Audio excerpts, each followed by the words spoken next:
they started making noise. So everybody, let's join Jesse Arnold and his buddy Curtis Ackerman. Because when indulging in fine geekery, it's always best to bring a friend or two. Shooting the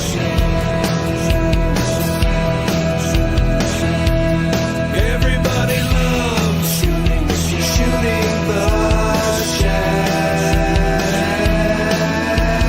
Let's start shooting the shelf. You're gonna love it now. Let's start shooting the shelf. Just might make you say wow. Let's enjoy some fun conversation. We'll be shooting the shelf around the nation. Let's start shooting the shelf.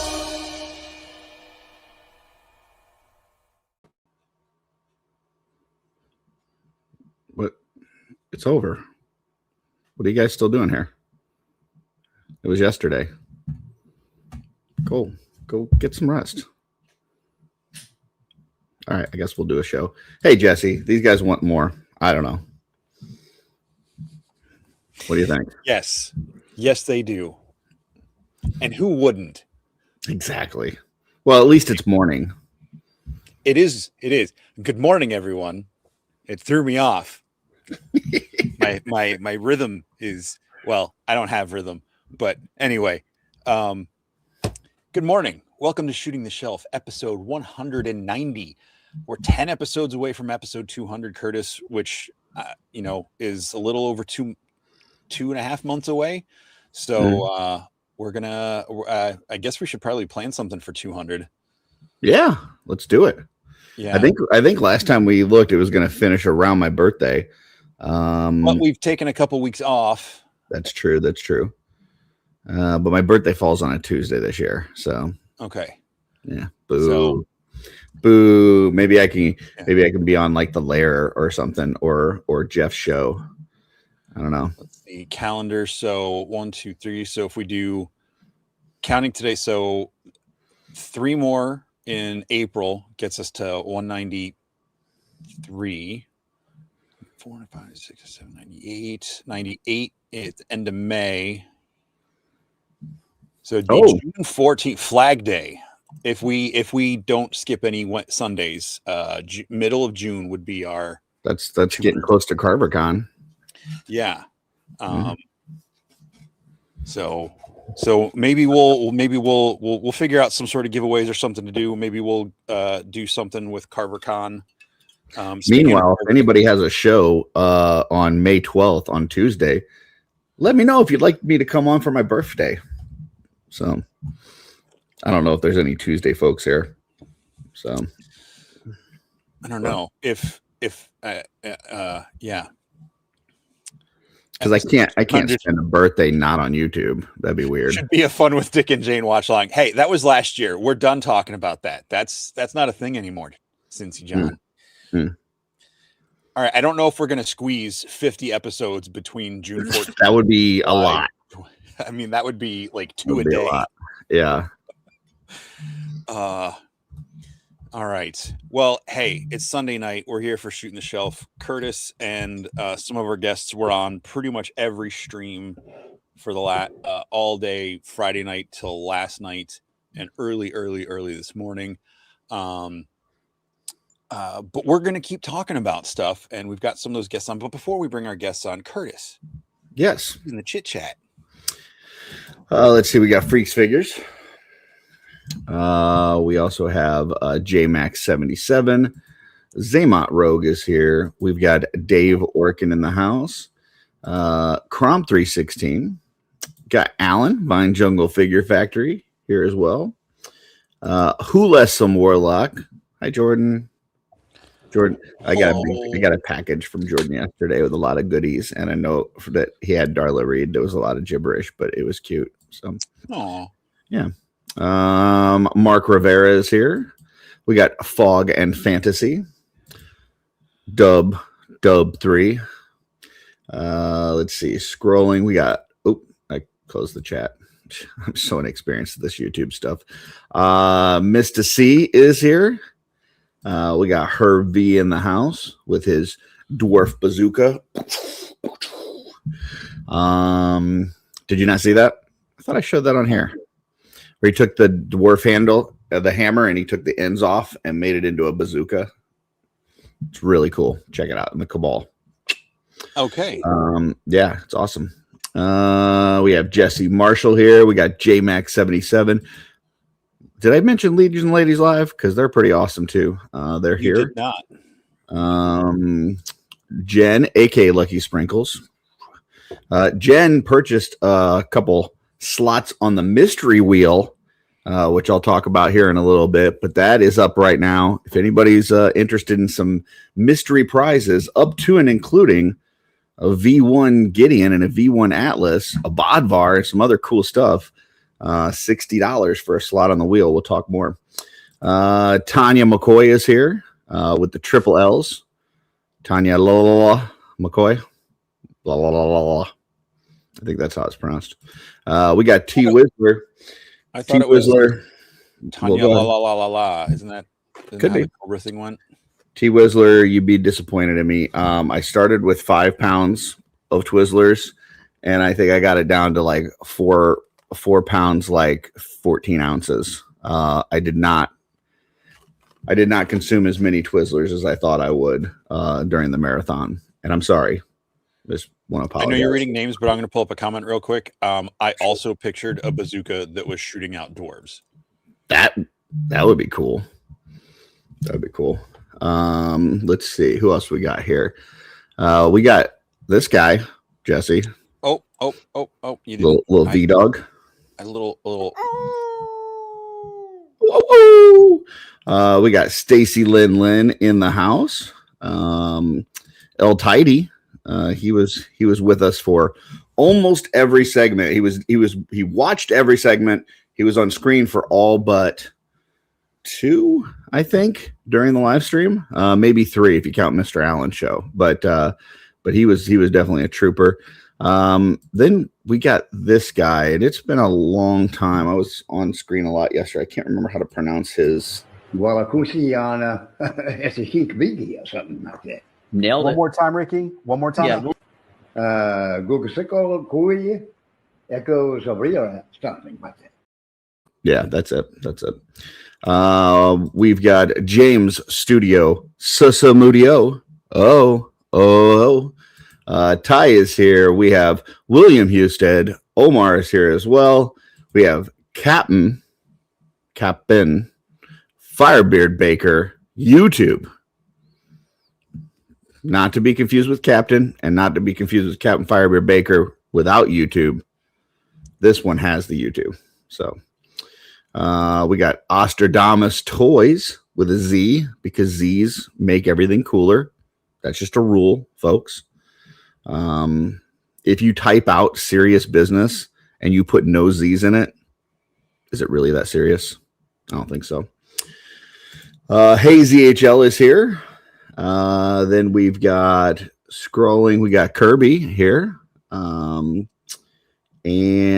Brian Lynn, which you pulled up the comment from earlier, but he is here. Go to CarverCon, folks. It's going to be awesome. Benny Torres is here. So, hey, Benny. We got Sensi John as well. Chris Sartori. Dylan in the house. Dylan, one of the prize packages yesterday. Good job, Dylan. MJ Staten. And then we got a super chat here, Jesse. Yes, we do. From the one and only Kevin Boots. I backed the RPG. Did you? Yeah. $4.99 super chat. Thank you, Kevin. For sure. We did, actually. We did. Sig Toy Arts is here. We got Dockin in the house as well. I am. Everything else is silent. I believe that the Welsh pronounce that Eam. Oh, they might. Yeah. I also, in our couples chat that we have, I practice pronouncing Happy Easter in Welsh today. I don't know if you heard that. Oh, I didn't. I can play it for you here in a bit. We got Terrence Next Toys is here as well. We got a big package from him yesterday as well. Come on, folks, get your mind out of the gutter. It was a box. But open that on the mail call. That was a lot of fun.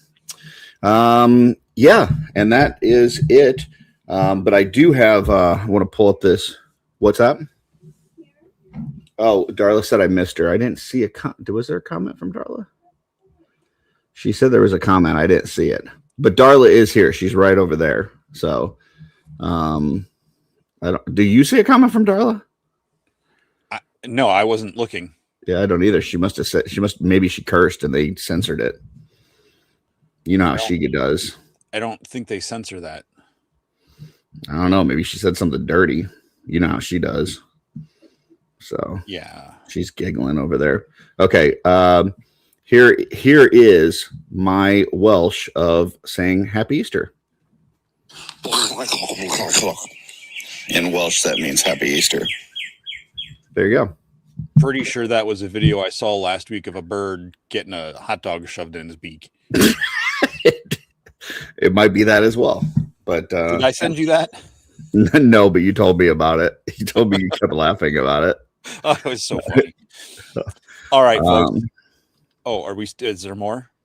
Well, I do have a couple people sending me stuff on Facebook to pull up, including the Dwarf Bazooka. So you can go ahead and introduce our guest while I pull that up. I want to embolden this for a minute here. Jesse's right. I've seen it. I appreciate that, Jordan. Thank you. The bird? Yeah. It's just a bird video that came up on Instagram. There's some dude in a park. Like there's this bird and it's like, and he like shoves a hot dog at it. It opens its beak and it puts the hot dog in the beak. And the bird's like, it's kind of like what you just said. So kind of like if somebody gave you something that had mayonnaise on it. No, not nearly. No, that would be a lot more violent sounding. Oh, gotcha. A lot more dry heaving. Although if there was mayonnaise on it, it probably wouldn't be dry heaving. Speaking of dry heaving, we got a couple of guests tonight. Let's bring them on instead of making them sit backstage and wait a little bit more. We'll bring them on in the order they showed up on this. They might fall asleep if we let them sit back there longer. I think one of them already has. Applesauce. Oh, it says applause. Give a round digital welcome to Warcom? What the fuck is a Warcom? I don't know. Apparently, I am a Warcom. A Warcom. A Warcom is a warm welcome. Okay. I'm just what's that fancy literature word? Abbreviating. You're asking me what a fancy literature word is? No, I wasn't asking you. Okay.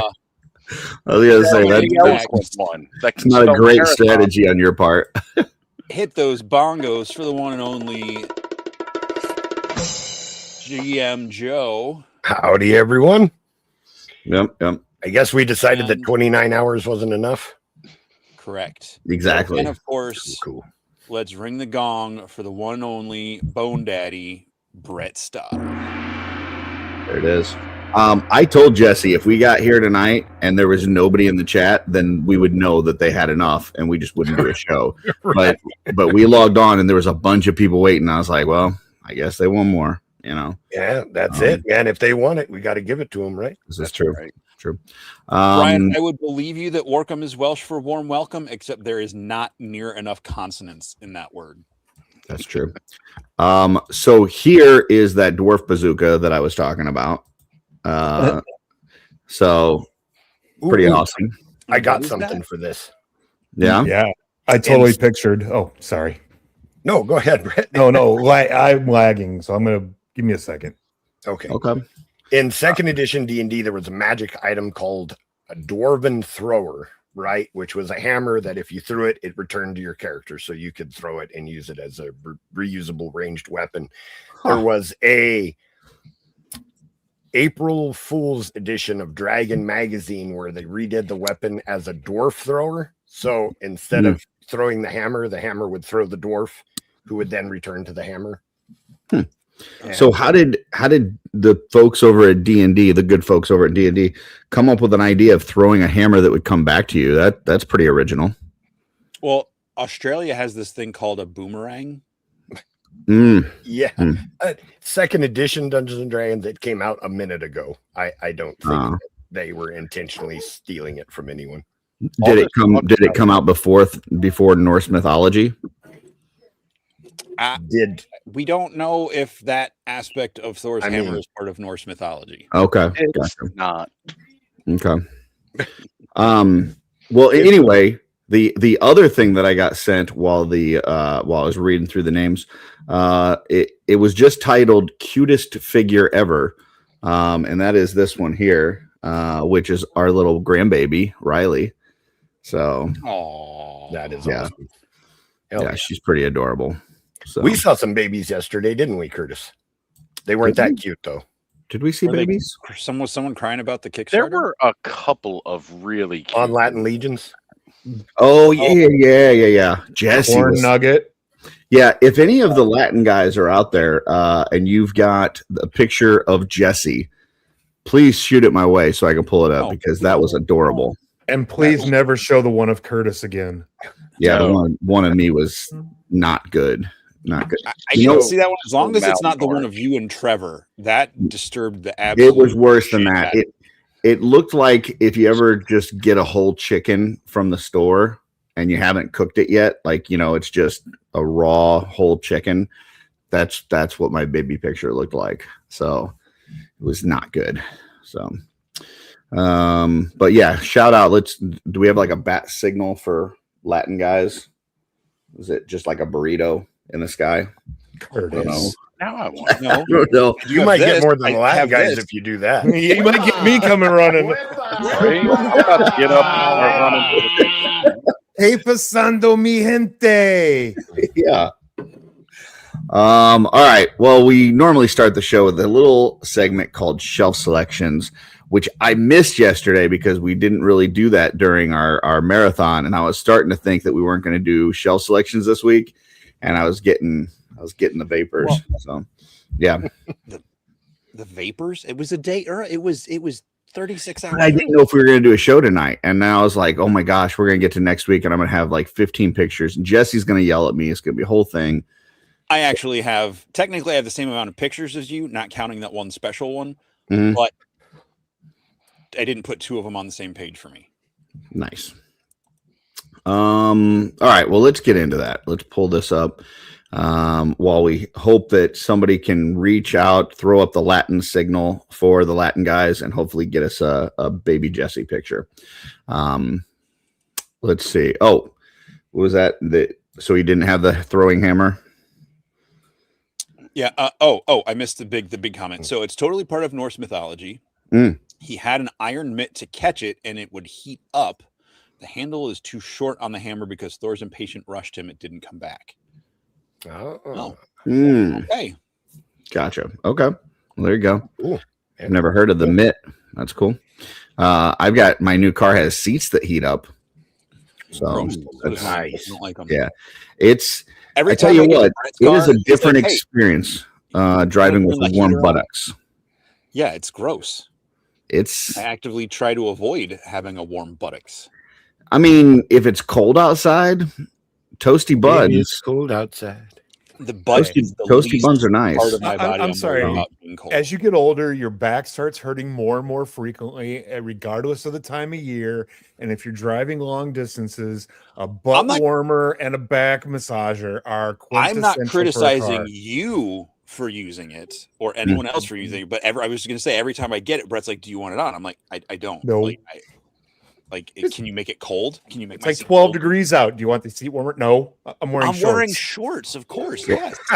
Although I did wear jeans all weekend at Mesquite. Yeah, you did. You did. Well, I did not get the Jesse baby photo from anyone, so we still have the burrito signal up in the sky. But I did get the cutest of all the baby photos yesterday, which was little CB.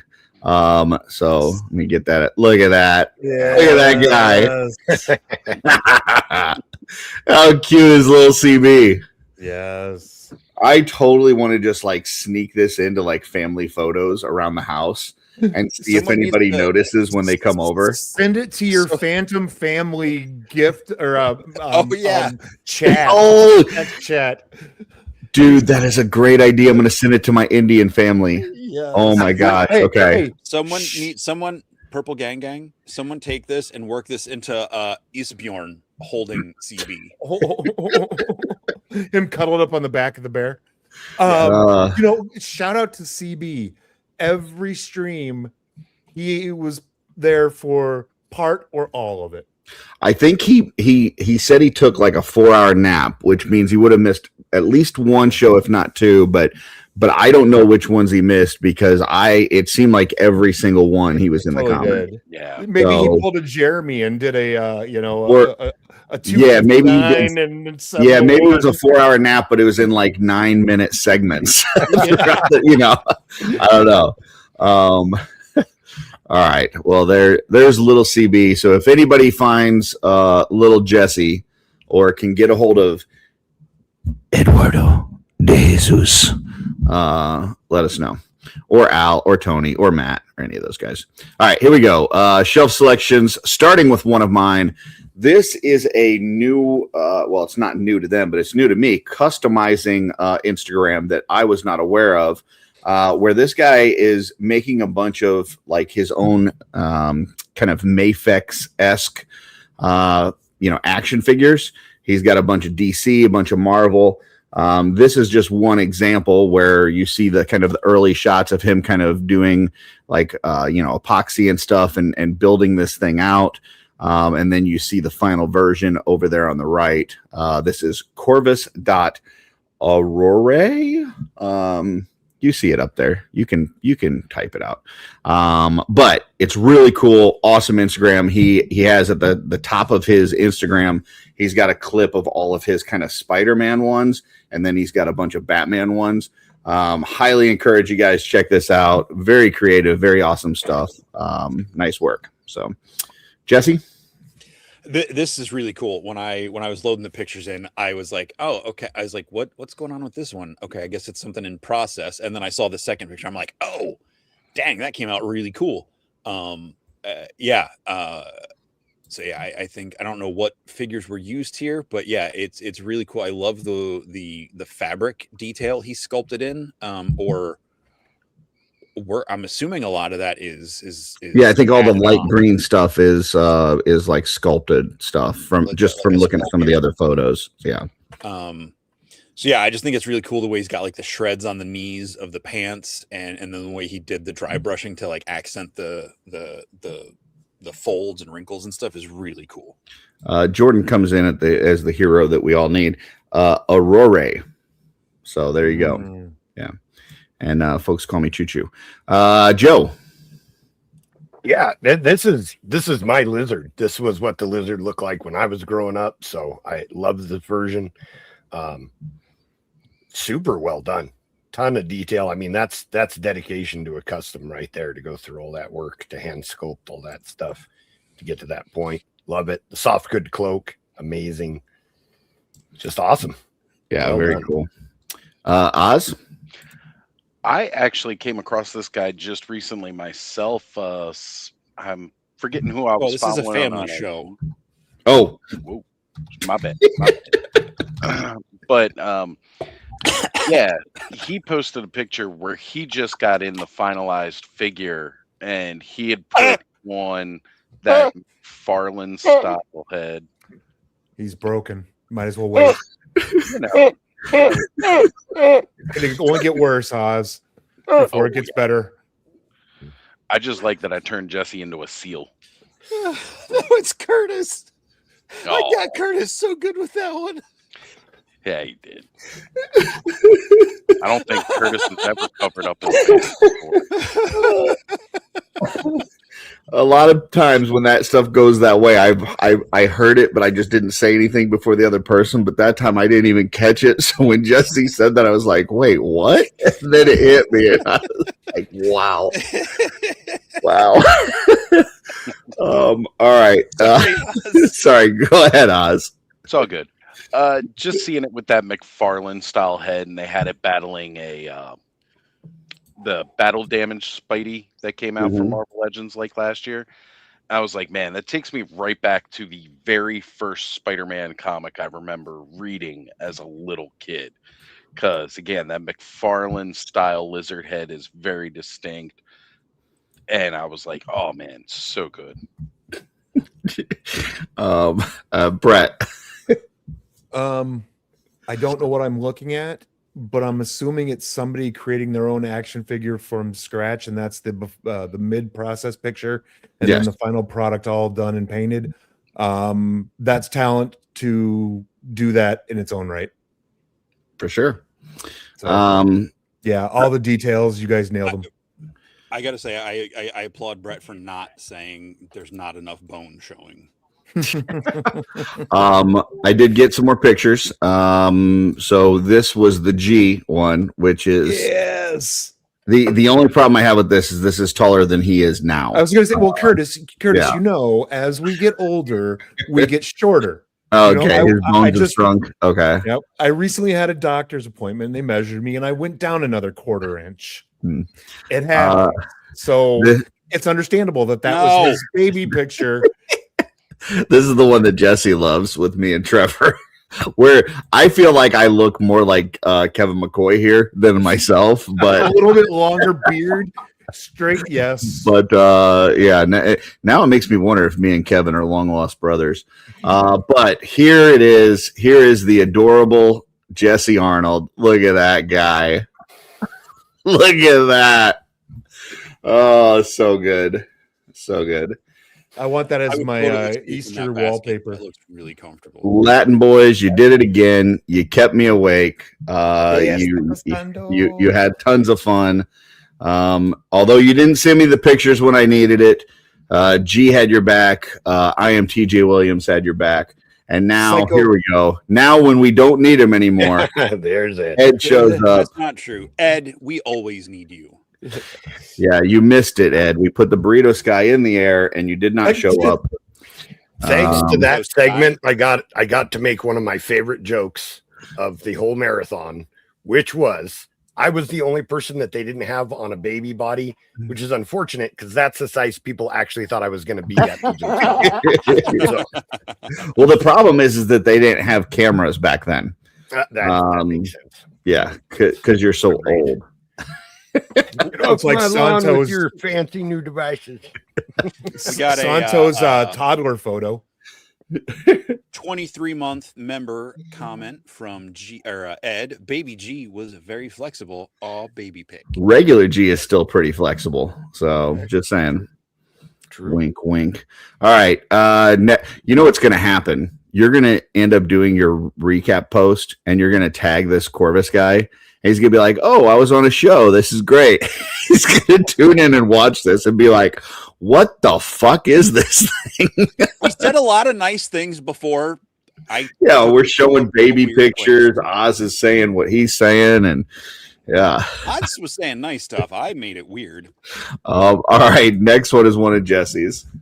This is from the Fox Marvelous Shots. I just love this shot of I don't know what cape is this. A Darla cape? It's a sexy cape. It's a good question because she did just do a red and black cape for Muskicon. Okay, I don't know if that's it or not. I'm gonna take a look. Either that or Action Figure Armory, because that's the only other place that has ones that look anything like Darla's. Okay.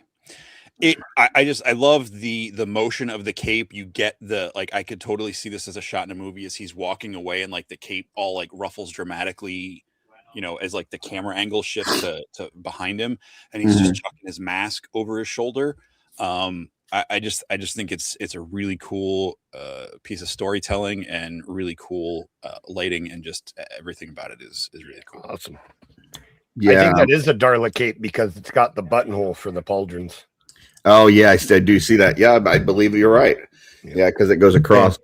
He just punches holes. Yeah. So there you go, Darla capes. We'll have more at CarverCon. I lost my Valgard cape I got from you at Muskicon. What? I either that or it's in a box that I haven't unpacked yet, but I've looked through everything. I can't find it. We'll have some more at Muskicon. So if you can't find it by then, I'll get you a new one. It's not in my car. Away. Gotcha. He meant CarverCon, Jesse. Oh. What did I say? Muskie. Oh yeah, Carver. Yeah, this is really cool. I love the kind of walking away shot. I love the lighting on this. The movement of the cape is really good. While my wife makes great capes, I am terrible at posing the capes. So every time I go to MesquiCon, I have Steven pose my capes for me, and then they sell a lot better because he's really good, but I suck. Joe. Yeah, this is an amazing shot. I like that he's tossing the mask, almost like he just revealed himself from the Amir Kaspar, disguise. So it's not a complex shot, but it's telling a story, which is awesome. Love that. Oz? Pretty much exactly what Joe was just saying. I came across this shortly before the show started. I was outside smoking, scrolling IG, and this shot came up, and I was like, oh, that is really cool. And the comment of it, too, is about, like, dropping the mask.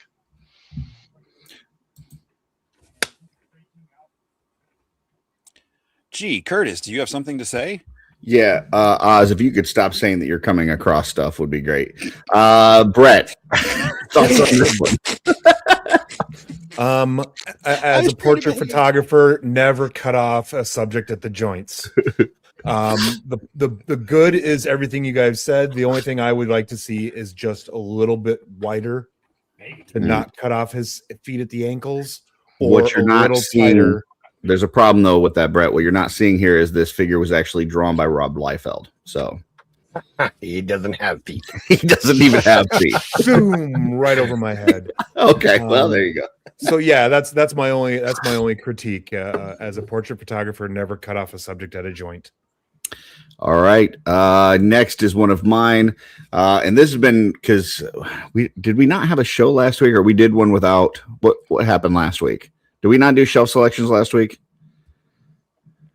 We had a meal last week. We did shelf selections. Maybe I just missed this one because it was sitting in my my pile, and for some reason I didn't have it. Maybe it dropped right after that. But this one is an account that is doing some really cool stuff right now, and I believe this is one that he just recently made this account. So I'll double check that. But I thought this was a super cool build. I love this mix of parts on this. And listen, you fancy photographers, you don't have to have all these fancy diode settings and all this kind of stuff. Just throw the stuff on your table in front of the fireplace, take a photo. If it's cool, we're gonna be like, hey, it's cool. So take that, guys. Yeah, there's multiple ways to look at things. It's you either look at it as like you said, take it for what it is, a custom sitting on a table, or a storytelling portrait. There's a difference, but it's all sure. Love that sword, love this build, all great. And this is a newer Instagram account, currently 25 followers. So this is one I'm putting the call out to folks. Go ahead and follow this right away. He just made this Instagram account after I badgered him, and want to support folks that are doing cool stuff in the community. So this is Kit Bash Blackburn. Go and follow it immediately. Jesse.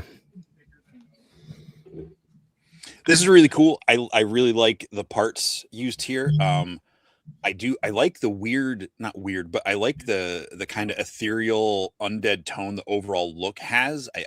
It doesn't look like there's any special lighting on it. So just the parts themselves, or whatever exterior light is hitting it, just makes it look completely unified. I'm assuming it's based on the name, that what is it, Kit Bash Blackburn, that it's not painted in any way. It's just part swaps. I'm assuming. I believe for the most part that is correct. Maybe some lighting. Yeah. But it's really cool. I do love the just on the table pictures as much as I like the elaborate, well done, scenic ones and everything. But I think this is really cool. It feels like if Four Horsemen were designing modern versions of Scooby-Doo villains. This reminds me of the what was there a spacesuit ghost or something? I don't know. I just think it's really cool. I would like to just say for there's multiple people sending me the baby photo of me that is even creepier than one that Jesse doesn't like. We will not be pulling that up on the show because that is just awful. I'm gonna go down to the bottom to Brett. Brett, thoughts on this guy? Very, very cool, Kit Bash. I like the parts usage. Oz? Like, again, it gives off Scooby-Doo had the spacesuit ghost. I don't know. It's got a skull. It's got a flowy effect around it. It looks like it's glowing, which Glow in the dark. it's a huge thing for me. Mhm. Glow in the dark, get that D. But fantastic, absolutely fantastic shot. And I like the little, cutlass basket sword we got going on here. It's great. Joe? Yeah, I really like this. I went and gave that fellow a follow on Instagram already. This is super cool. Gives me really like a ghost ship vibe. I could see Love that. love Yeah. like some type of space scenario where explorers find a ship that's derelict, and as they're exploring it, they find this guy inside. Yeah, it gives my ship. a really cool space. You're such a GM, immediately coming up with stories. Look at you. All That's because I don't fancy. plan anything in advance, so I have to. You have to bullshit on the fly. Yeah, I'm already building a character that wants to play in that. right. All right, Jesse. This is action_figure_studios. I saw this photo and I was like, hell yeah. These are toys. This is not people in cosplay. The setting, the smoke. I mean, this literally feels like something out of a still from a movie promotion or something, absolutely love it. Love the gritty, clods of dirt and everything, how dirty the stormtroopers look. And the TIE fighter and the TIE bomber up in the background is just really cool. Brett? Yeah, no notes. Oz? Anytime you can take toys and really make them feel like, this is part of the world, like not a toy, take it out of that level. Fantastic photography. Just incredible. Joe?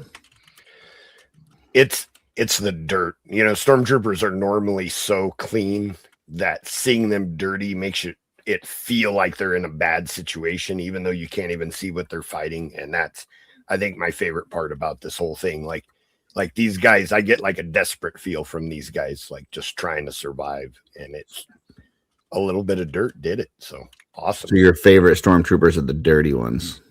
I don't know if I would say favorite, but it definitely. You gives like off a good vibe. dirty stormtrooper. I'm not. I like a good dirty anything, Curtis. Yeah, this looks really. Oh, Jesse, go ahead. No, when you're done, before you pull up the next picture, I want to bring something up. You can just leave this up. I think they did a great job here. I think. I'm assuming that the stormtroopers didn't come dirtified like that. I'm assuming that they kind of added some of that. If not, that's a cool toy. But if they did, that's really nice. It really adds to the realism here. Love the setup. Love the kind of like him ducked down behind the rock here, aiming. It's not going to help him, we know. But the smoke for the atmosphere stuff, the ships in the background, like this whole thing is just really, really well done. It is just a super realistic photo. You don't get this with like Glyos, right? Although everybody should stop by the Glyos tables at Legion's Con. So, Please. Yeah. Jesse. Okay, I just wanted to bring up for Brett to see. These are Rob Liefeld feet down there at the bottom. And this is a good example. This was one I couldn't This is find one of the something that better had ones. enough to- Yeah. And this is one of his better ones, but Everybody's walking on sliced potatoes in X-Force. no waffle Definitely got a stomping good here. chuckle out of that. I don't get it, but okay. All right. Next. Well, that's what we were saying. And normally we show this. Normally he tries to draw stuff where you don't see the feet. Like he tries to hide the feet in all of his drawings. So when Because they he can't do draw show up, feet? There you go. Yeah. Yeah, I'm just that saying, was the whole don't cut it joke. off Curtis at was the making. joint and like I know, right but at that the was ankle that joint. was the reference to the joke. That's Yeah. your point is valid. Yeah. This is from one Stephen Bouchatti, aka the Alpha, aka the Lord, of Steve's _art_ and _ loves his underscores. And Steve's been on fire since MesquiCon. He had a nice talk up there with Cornboy. Cornboy challenged him to do a lot more painting and just keep practicing and making things look super realistic. And this is the results. So CB throws down a gauntlet, and you gotta answer the call. And Steven's been doing that. He also normally doesn't do a lot of posting of stuff. He'll just paint, and then you get to a show, and he's got like a whole rack of heads that are just amazing, but you've not seen a single one of them. But he's actually been posting some of them on his Instagram. Really would like people to encourage him so he keeps doing that, because I think it's important to share the stuff that you're working on. And this one looks fantastic. I've had this sculpt from Wolf King. I've painted it not nearly as successfully as this. And I think this looks amazing. Great job, Steven. So go down to Brett on this one. If you're going to take the time to intricately paint something like that to show it off, clean your fucking desk, Steve. Move that paint bottle. At least get the last little bit of the tip of his beard in the picture. Show some pride in your work. All right, Oz. Beautifully done. Beautifully done. Joe. Oh, this is incredible work. I mean, I really like the wash on the beard, bringing out the details. That little bit of pink coloring on the nose makes him look like maybe he had a few drinks before he headed out to battle. Yeah, Steve's just killing it. Check out those eyes too. I was looking at that. Like so tiny, and yeah. Hey, Joe, is honker rubbed on the inside of the helmet there a little bit during battle? Oh, so that's a rash. I totally get that. It's totally a rash. Or he's kissing some ass somewhere on the battlefield. One or two. Which Kinda character like has painter. which character has a pink rear end? We can Sherlock Holmes this, I think. Pelvicus? Jesse? Pelvicus doesn't have a rear end. That's true. No, this is Steve. Yeah, I mean, Steve's always been a great artist. I mean, at least since I've become aware of him, it's always better, and it just gets better and better every time I see him post something new. And this sculpt is a lot of fun to paint, and he really did. And yeah, I was just gonna say, Dorklayer just said it. This paint is so smooth on this one. Like this looks like production quality paint work, like high-end production quality paint work. Well done, Steve. I'm gonna have to agree with Jesse. I think Steven was shit until Jesse knew who he was. Then all of a sudden he got better. So I'm just saying I didn't see his stuff before. Okay. Good. I thought you just seeing his work made it better. Okay. He was around in the community doing this stuff well before I ever got here. Yeah. Well, there goes my plan. I was gonna have you start looking at some of my work, make it better. All right. Next is one of Jesse's. I got some notes. I'm just kidding. I'm kidding. I don't know. Is this Sync Labs, Sajink Labs? Sure. Skigging? I don't know. I don't know. The awesome stuff. SG Inc. All right. Well, why not put a hyphen or period? What? Sajink. Less characters. Let's just go with SG Inc. Labs. All right. SG, because trying to say it as one word is more fun. So Skink Labs, with some dinosaurs. I absolutely love me some dinosaurs, and outside with a waterfall or Curtis. Like to shed some light on the whole swinging. The guy's name is Stephen King, so I think it's the King. I think he's just kind of like combining things and making a word. King is backwards. Yeah. S backwards King. Yeah. So okay, so it's King's Labs backward. All right, it's still Skink Labs. Yep. The dinosaurs, awesome picture. Outside, water, terrain stuff, awesome. And maybe it's not Labs, maybe it's Spall. We don't know. We don't know what's going on. I got to laugh from be Darla. small. That one. Could be small That's cake. all. That's all I do YouTube for, is to occasionally get a chuckle out of Darla. That's it. Small king. Exactly. Okay. Yes. We all know Jesse loves his dinosaurs. I love trains, so we're both a little autistic. But this looks amazing. He said it, not me. This looks great. I love the different scales used here to create the different size difference. The atmosphere, the outdoor setting, like this all looks amazing. Really cool. I mean, and just like the one we looked at with the stormtroopers, super realistic looking. Like I'm looking at this and I don't see anything that makes me go, these are toys. So really well done. Joe? In fact, they're dinosaurs. Maybe I'm a little off on this, but I'm picturing, instead of water, that's a tar pit and the Tyrannosaurus is stuck on a rock and that the two Triceratops are laughing at him. Doesn't that one, the big one, look like it's smiling? A little bit, yeah. Yeah, I think they're like, ha, suck it, Predator. So, love it. Great photo. Oz? And I hope I'm right. I also am a big fan of dinosaurs, or Rarus, as I like to occasionally call them. This right here, it's freaking awesome. I love that little like fog coming down in the back. The water's captured moving. It's just a beautiful story of two prey beating their predator and being like, ha ha, like Joe said. I would like to address Kevin and say, you might have got nicked. You might have got nicked a little bit. So, Brett. Yeah. Mom is not about to let that dinosaur have her baby, and I love the steam coming off the water.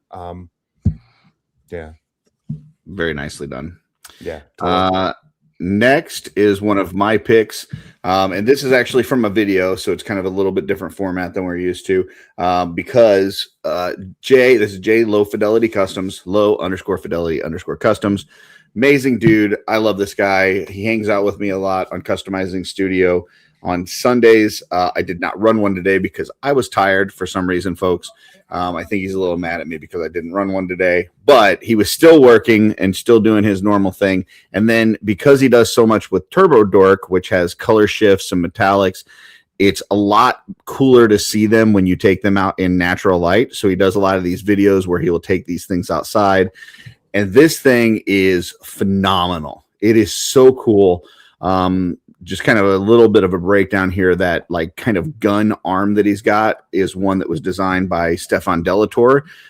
It was originally bigger. I think he either gave or sold the files to Len or whatever.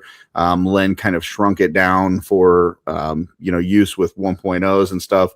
And so that's what's going on in the arm. The head is one of the 12 for 25 that ended up being like 4 for 25 that Emil and Len were working on. And it was this alien with all these extra eyes. And those eyes on this, like if you go and watch this video and kind of see him turn it, these eyes are freaky and cool, man. Like this is something straight out of like a horror film. I love this. The whole thing is just amazing. Great colors, great use of the Turbo Dork paint. Awesome job, Jay. Sorry that I didn't have a customizing studio today. Jesse?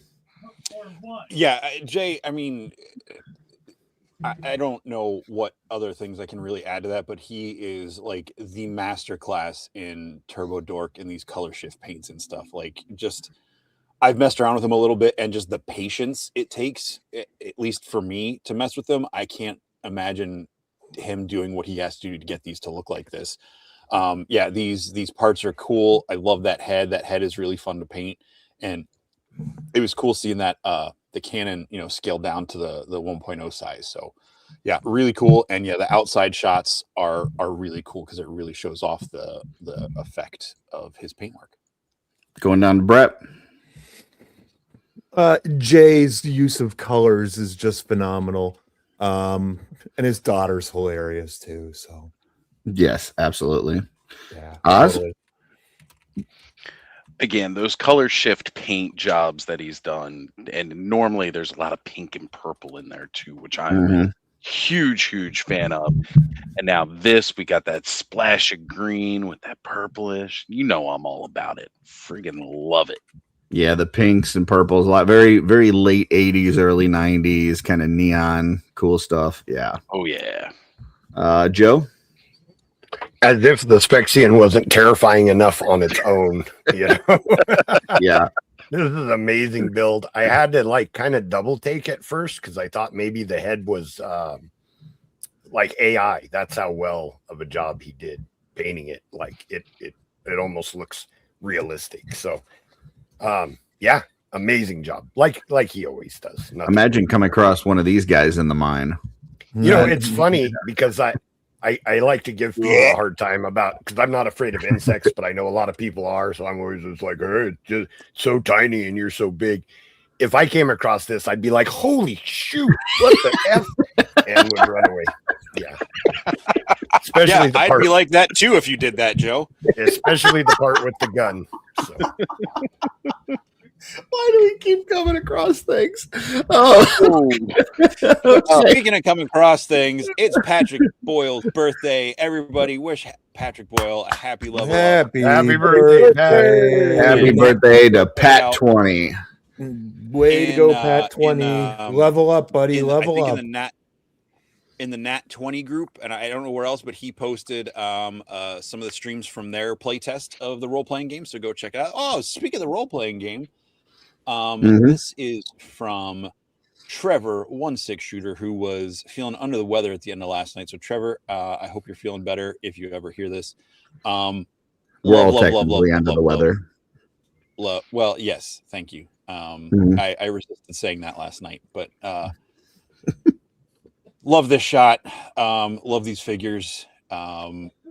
It's just the fire. I know that's like a plastic effect, like Dio piece. Hey, he's here. Hope you feel better, buddy. And the effects are really cool. I really love this. First off, like that the rogue has the blades in his hand, like Brett was talking about last night. Just kind of got him in the fingers there like that, which is kind of cool. This group shot is great. I think the thing I like most though is that even though it's got this like yellowish orange flame in the front and it's a very kind of warm photo, he snuck in a blue light in the background, which I think is just great. It's just a real attention to Trevorism. And just says, hey, you may not have thought this is one of my photos, but hey, check out the back. It is. So good luck. Good job there. Joe? I don't know this for fact, but I'm going to speculate. On the last episode of a Legion's Quest, Trevor meant to cast a spell and accidentally said fireball and made everyone panic. And I think he was like, wait a minute, I've got an idea. Because that wizard has her hands up and there's flames. Yeah. But this is an amazing RPG shot. Love it. I know you guys don't have any experience with clerics, but they are. I have experience with clerics. Trevor got Darla giggling, by the way. Right. But I love the fact that there's a cleric casting a healing spell, the door fighter ready to go, rogue. I mean, it's a good action shot for sure. Oz? I love just first off, it's like that classic D&D. We're going into battle here. The flame effects on this are, as Jesse was saying, really cool, especially with the way that Trevor caught the light, because when you see a lot of fire while it's burning and stuff like that, it's not just yellow, orangish, red. There's also like a lot of black in it. And the way the lighting hits this effect, you see those little flicks of black within that too. That's something you don't often get, especially when we're talking about just plastic, static accessories. But somehow with the light, he managed to catch it. So excellent job, Trevor. All right. Brett? It's bullshit that we're not getting the marble with the cleric. All right. Just kidding, Trevor. Speaking of marbles, I as wanna pull up always. this comment. Oh, sorry. I thought you were done, Brett. No, just as always, he takes amazing shots of these action figures. So, What do you think about him not showing the feet? it's not about the feet, Curtis. If you listen to a goddamn word I said, it's not about Not really. feet. Not really. Brett, there was your first problem. You expected Curtis to listen. Well, speaking of marbles, Ryan B talks too much said, I just got a bunch of notifications on Instagram because of you guys. Thank you so much for the shout out. This community rules. I'm not sure which one was Ryan B talks too much. That's Kit the ghost, the pirate ghost thing that Joe was talking about. Oh, The Yeah. swap. the Kit Bash. Yeah, Bash, Bash guy. Black something. Yep. Nice. So Cool. you're welcome. You are most welcome. And next is one of my picks. This is Maverick Phantasmagora.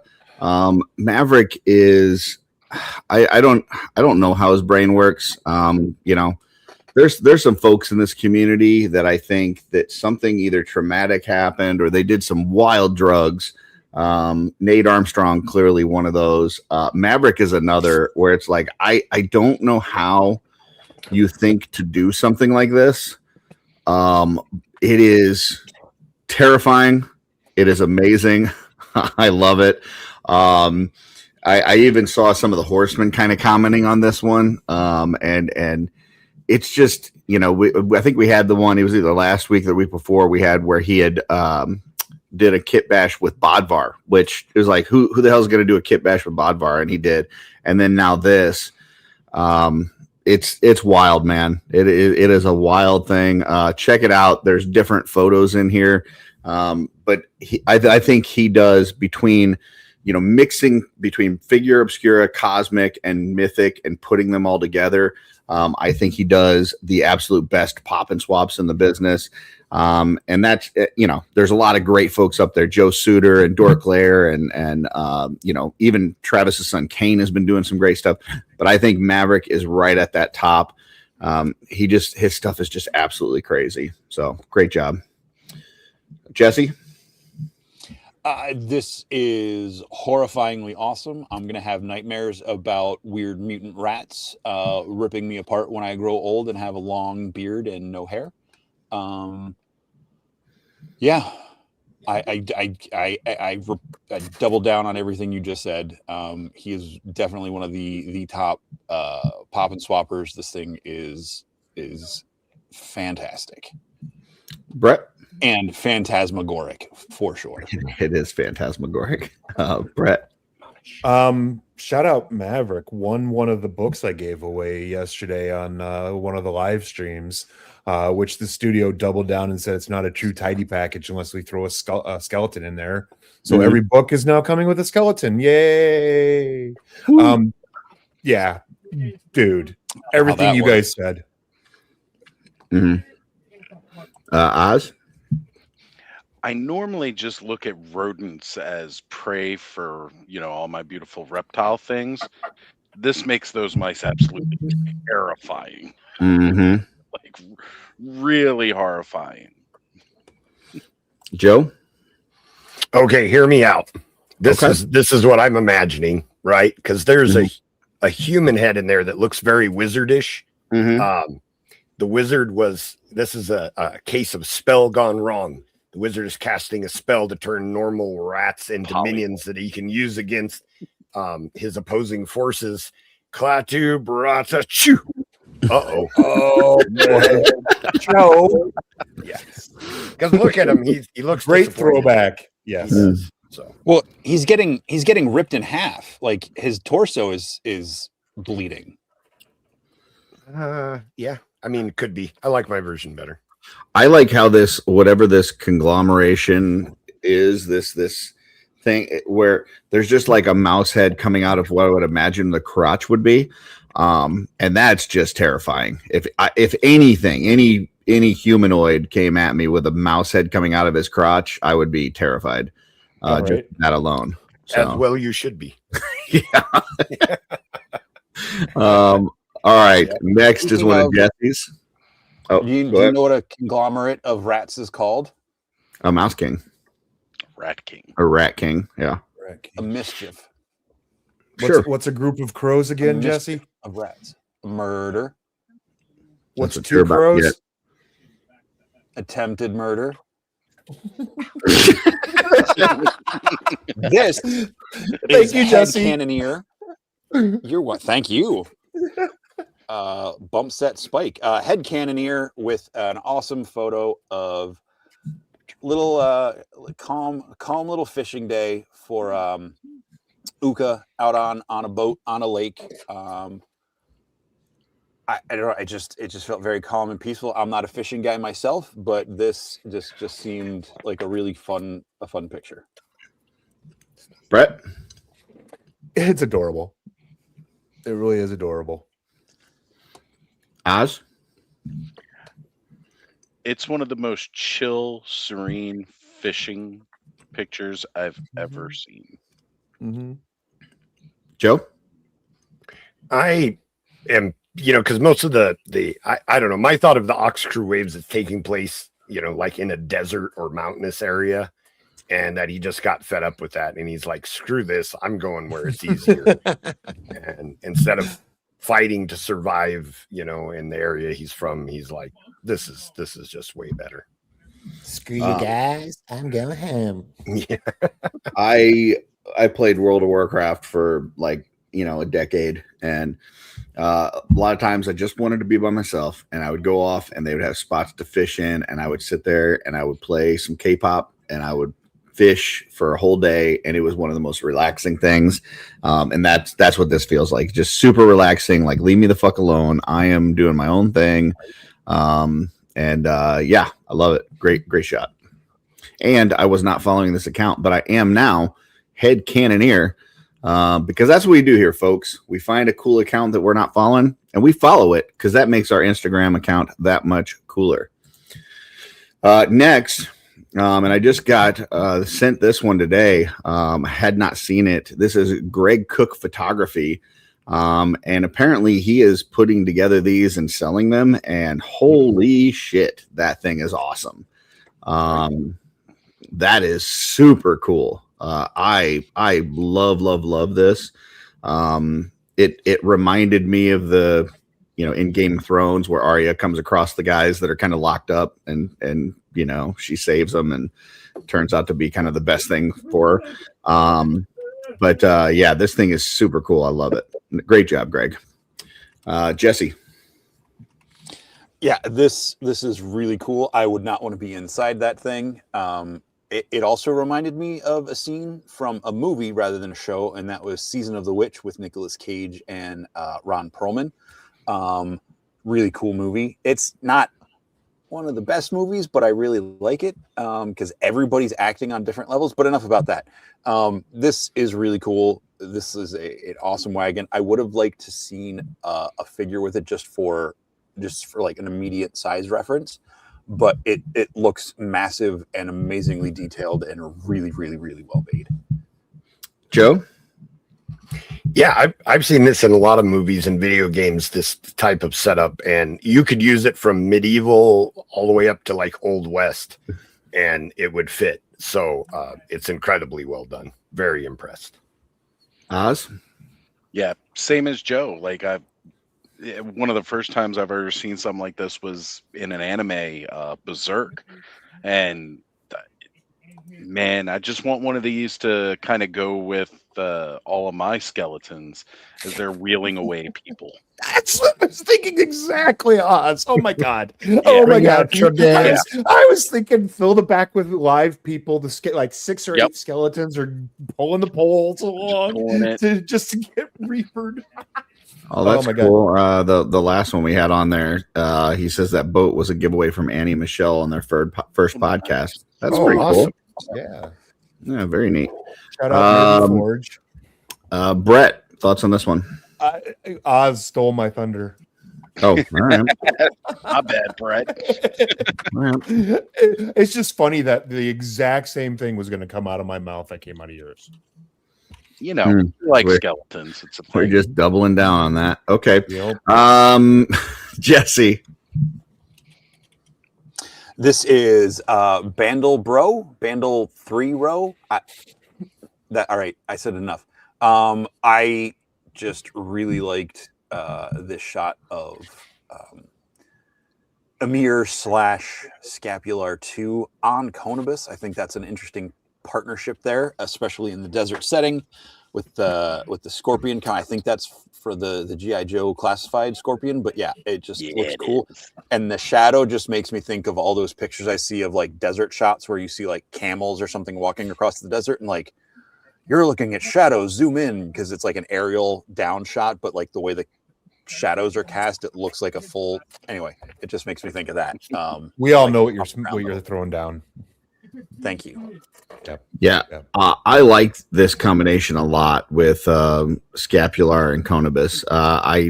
I'm not a big fan of the unicorn. I think it's too. You want to put it with a female figure maybe, but it does not look macho at all. This is how I would see Scapular is kind of on this Conibus out in the desert. You got that Scorpion in the forefront. Like it looks like this could be like maybe 5 minutes away from Joe's house. You stole my comment. I think this totally works. I really love this combo. Great job, Joe. Yes, it does look like it might be near where I live, and I don't. It's an amazing photo. I think I'm going to take a different angle on it and say that horse was alive with its rider, and that Scorpion ambushed them, and they just haven't fallen over yet. Master storyteller, right there. Oz. Yeah, this looks like it jumps right off of like an old school fantasy movie. I'm getting like some kind of Ray Harryhausen vibes almost out of it with the skeletal horse and of course Scapular riding in on it. And I love the use of, again, this little Scorpion guy from the Desert Viper. I don't collect too many G.I. Joe things, but I think they're doing amazing pets that come with a lot of them. Totally. And when they announced this guy, fortunately, a good buddy of mine, Woody 222, he army builds a lot of those infantry units, so he had a whole bunch of these Scorpions that he was selling off to the side. So I picked up a couple of these myself from him. They're awesome. They are really, really freaking awesome. Before we get to Brett, Jesse, I think we got a super chat here. The one and only Hedgehog Action, aka Jonathan Donath, with $1.99 super chat. Evening, gentlemen. Nice to see you all again. Hedgie, nice to see you too. Eat shit, Sonic. Hedgehog. Fucking Curtis stole my line. Hello to Dave Bennett. Brett. Two things. Poor choice of songs. It should have been America, Horse with No Name. And you can actually, right, Joe? You could actually pull the horn off of What's Its Nuts and glue it on Conibus, which is what I'm going to end up doing in a couple of days when I have some time. But other than that, it's got that, like everybody said, the retro vibe of an old fantasy. It's got the Awesome. And only an hour and 8 minutes into the show, we're on our last shelf selection, Jesse. Holy fine. Oh, it's the same guy. Same. This was my double up Bandle throw. I don't know. There it is. With James Horner, A Gift of Thistle as the song, which is the music, one of the songs from Braveheart, one of my all-time favorite movies. That's actually number 1 on my top 13 list. But enough about that. Another great shot. Completely different setting. The snow, the dwarves, the alternate heads. I just think this is just a really cool shot. The warmth of the firelight against that purple and like lavender sky and the mountains in the background. Just I want to hang out with these guys and lady.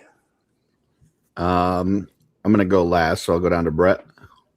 It's phenomenal. At first, I would, before I saw who was, I thought it was going to be somebody I recognized, and it's just a phenomenal shot. You could write a whole novella about that scene. Oz? I love they're surrounded in snow, and yet it doesn't feel cold at all. This image just like radiates the warmth of the little campfire. You got the torch. These guys are definitely warm. They're not cold. They look like they're having a good time in the snow. I'm all for it. Joe, I think we're getting some audio in the background on you, by the way. But No, yeah, I keep muting and then I forget to mute myself. Yeah, it's my son outside. I keep texting him that he's being too loud, but yeah. well, it's your turn to talk anyway, so have at it. So this is an amazing photograph. I love all the details in there, even the snow looking like it's been walked through in the foreground. My favorite part, though, is that they put somebody on watch. Because anybody that's played Dungeons and Dragons, if you live in a fantasy type world, you don't want to be sitting around the campfire drinking your hot cocoa and get ambushed. So that Wait, we can have hot cocoa? Sure. You got to pay 5 silver. It's a fantasy world. Why wouldn't they have hot cocoa? But I don't yeah, know. I think that is my favorite part of the photo, is that there's somebody keeping an eye out for monsters and bandits while everyone else is chilling around the fire. All right. So for mine, I've got to ask any dwarf fans that are out there. I need you guys to kind of like mute me for a second. Just turn down the volume. I'll give you a couple seconds to do that. No. I need ammunition. I need to supply. I need ammunition to. I didn't tell you to mute me, Jesse. I meant them. I don't want them hearing this. Listen. I don't want the dwarf fans to hear this, but the Exiles 2-pack is the best thing from the Rising Suns wave. I didn't think that I was going to say that, but it's true. They're awesome, and dwarves are cool. It's just dwarf fans. They're just, but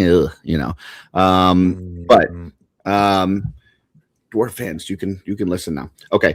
I'm not positive, but that it's possible that blue cape on the far right might be a Darla one. She had some blue hooded capes at MuskeeCon, and it kind of looks like that may be it, but I'm not positive. But this is a great shot. Really well done around the fire. Love the one in the background with the torch. Jesse, you know how much I love anything that's out in the snow. So this is really well done. And I love the hot cocoa or whatever that they've got as well. That's pretty cool. So nice job. Extremely nice. And that is it for shelf selections. Did have one more picture wanted to show off, and I posted this on Facebook and Instagram. But shout out to Trevor16 Shooter. I had gotten my Hot Toys Batman Returns Keaton Batman not too long ago, which came with an amazing likeness of Michael Keaton. But I clearly wasn't going to use the Michael Keaton head on the Batman because you got to have Batman, right? You got to have the cowl and everything. But I didn't want it to go to waste. And he helped me find this one from Kento Studios that is a nice tuck suit to go with that Michael Keaton head that is absolute fire. So thank you for thinking of me, Trevor, and hitting me up on that. This was an amazing deal, and the quality of it is fantastic. So super appreciate it. And this is like one of the highlights of my collection right now. So appreciate that. Anybody thoughts on my, Jesse, I can't hear you.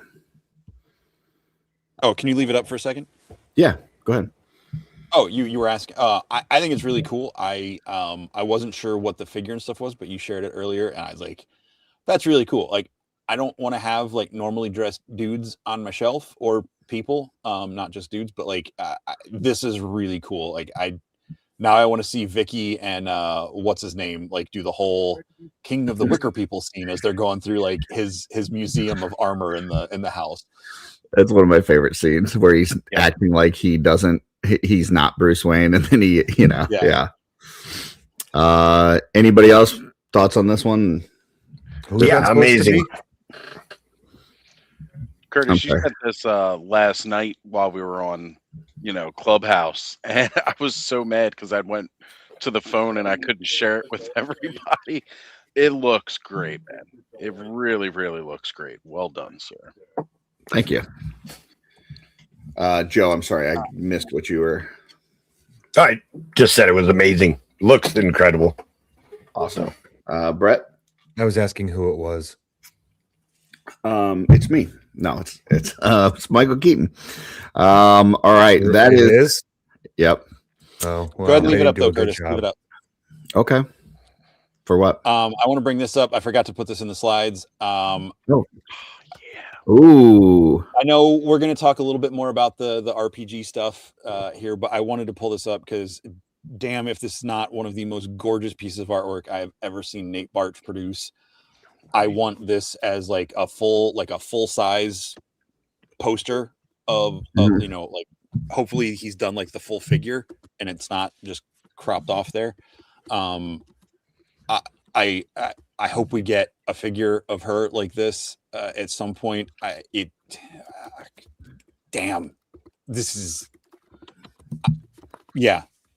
I don't know what else to say about it. That I love that Jeremy revealed this on the premiere show, Legions Ladies Live, where all of the great reveals happen because they're the best.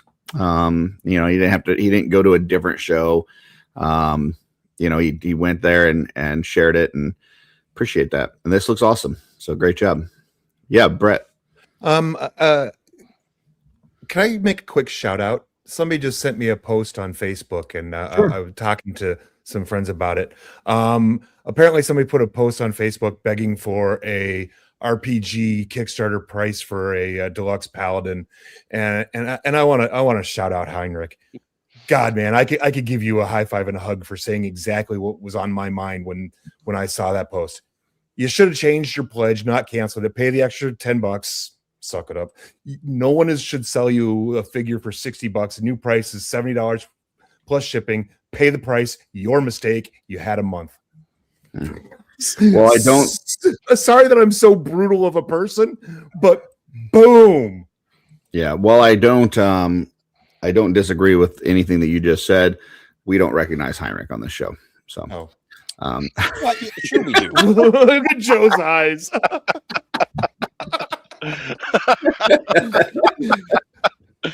We don't condone those actions. Yeah. Darla gave me a gasp over there like she was Groot. I'm just gonna say with that picture of Saline, super impressed. I think what I like the most is how much that her clothes look like Sea Jessam soft goods. Like that's an amazing attention to detail. And just to finish off, I'm gonna say this better be box art. That's you know what I think it could be? Ooh. A photo of a prototype, a render sent to Nate to paint. I like that he included the blue so that when they do make that figure, it's all ready for Trevor to take a photo of. Oh gosh. Okay. So I threw saw that in. someone who's in here. So Vandal saying, so the mother of Beast is a shadow elf. We don't know if she's a shadow elf. I mean, like you know, she helped create a lot of the beings in Mythos. She just could be sad. According to the You know, lore, the and evil were created by her partner, though, I believe. So well, I said most is, most of the thing. yeah, But is she might have probably created not- the races, right? Like, did he create the shadow elves and the ogres and the orcs and all that? I believe so. I believe he corrupted them. Yeah. Okay. Into Well, it. He could live in a blue house with a blue window. Blue. There you go. Baba, You made it. Baba, do. I was gonna say, yes, I was in somebody's top 100 YouTube channels to watch list, and now I'm on Trevor's grade S list. That's yeah, Greatest. you're S tier, which my understanding S tier is like the top, right? above Yeah. A tier. Yeah. Yes. Oh, I like this. If Helios made the shadow elves as villains, like based on her as like a spiteful thing to Ooh. the woman he loved, because That sounds like a that's Curtis juicy. move. That sounds like a juicy. Curtis Like, move. that sounds like a mythological plot. If he made all the shadow elves with one hand, I would say that's a Curtis move. But yeah. I don't think you're stopping at one hand anymore. All right. So marathon guys, great job. I just want to say great job to the Four Horsemen putting this amazing RPG together. All the work that went into it. They did their due diligence, they did their research, they brought in experts. They put together an amazing campaign with awesome figures combined with awesome RPG stuff. The shows, 15 different shows. We didn't have a single glitch, just handoff from one to another. Everything went smooth.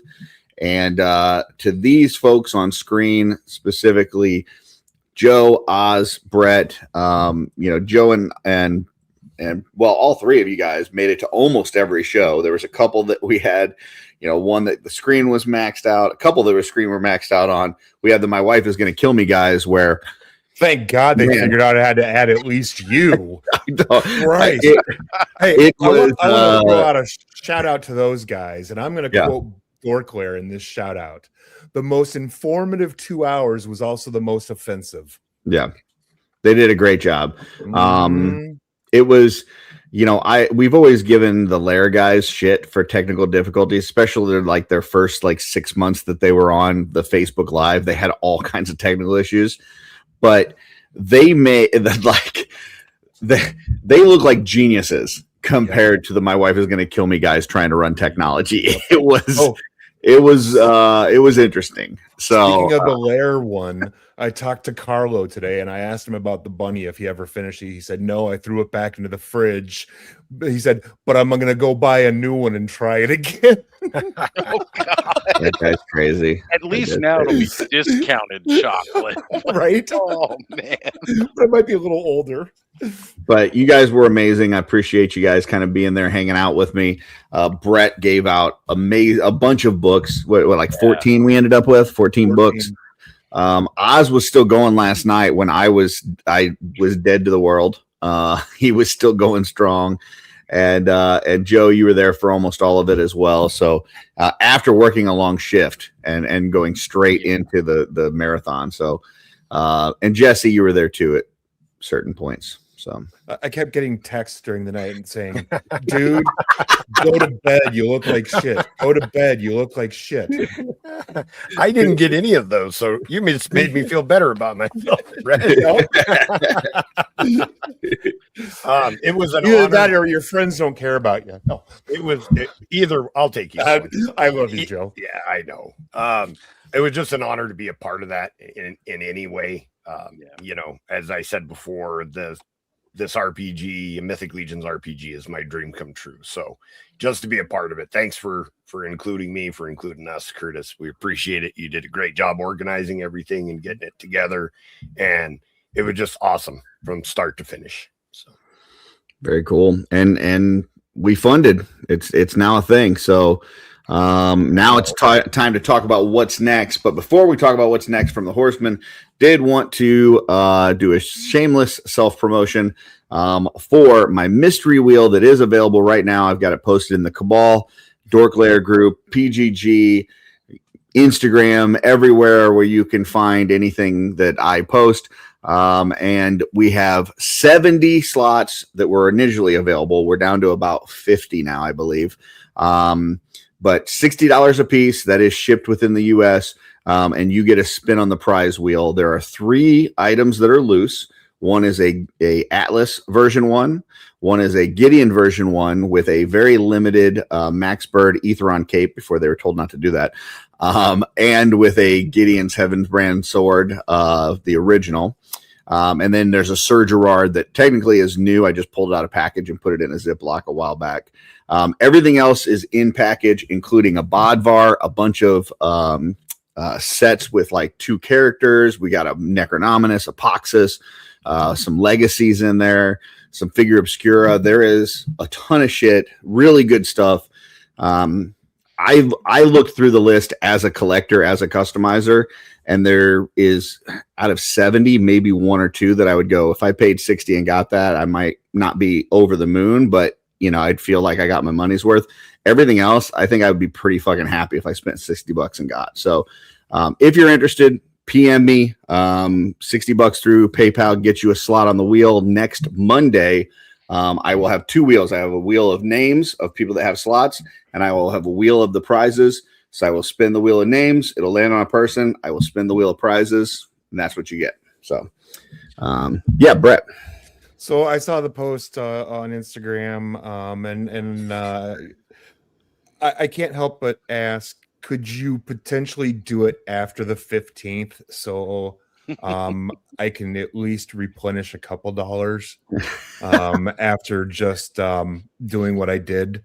That would What on that list do you need, Brett? I didn't know. It's to support, because I would actually, if I won some or whatever I won, I would probably tell him to keep it and give it away on his show. Here's what I'll say. If I haven't sold all 70 slots by next Sunday, I will extend it out another week.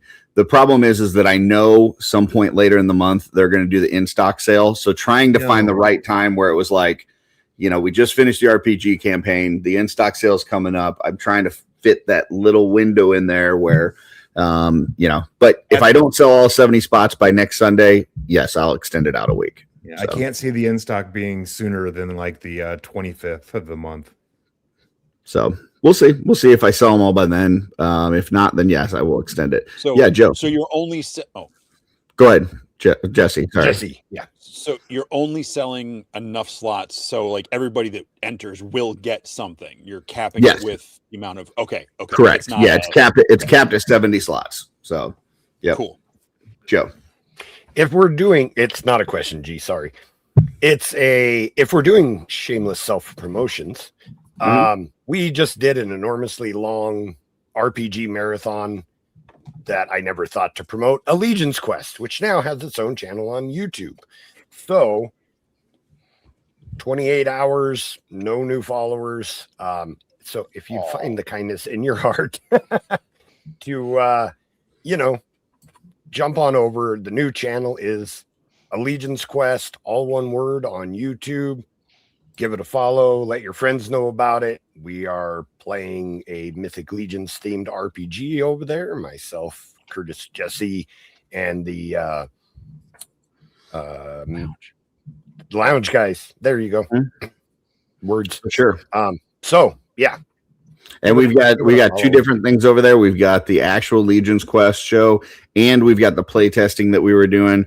Once we get the actual RPG, we'll be doing some of those episodes as well. So, and hopefully we'll be doing some more. We did 1 episode so far, but hopefully we'll do some more where we kind of just talk about role playing and kind of educational type stuff. Yeah, answer questions from the audience. We're calling those dungeon crawls. We'll do a dungeon crawl with the audience, and you guys can ask us questions, and we'll answer them, and just talk about RPGs in general. So, do you want to pull this one up from Vandal real quick? Said, "You're heartless, Curtis. We're all broken from the Kickstarter, and you're trying to tempt us, you bastard." I'm sorry, but I'm not sorry, because I am also working on version 2 of my brushes, which this is kind of a tentative look at what that looks like. The only problem here is that number 5 dry brush is actually going to be a number 6.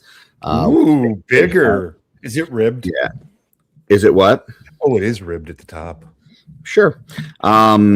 So, and the color on this is not quite accurate. It's not going to be this color blue. It's actually going to be that in the video, where it's a little bit darker and it's has a little metallic flake to it. But I did pay for the production run of the brushes, and they're working on that. I've got Kevin McCoy working on the box art. They're not cheap. I didn't want to go to Kickstarter. I want to ask for people to put in money before these things are made. So I am funding that out of pocket, but that also meant that I needed to try to raise a few funds. And so I went through my collection and found a bunch of stuff that I thought people would find a great value for $60. And that's what I put out there for the wheel. So you can back to Kickstarter, back it. Yeah. So yeah. You're all number 1 fans in our eyes. And that way we don't have to pick. That could be awkward. There you go.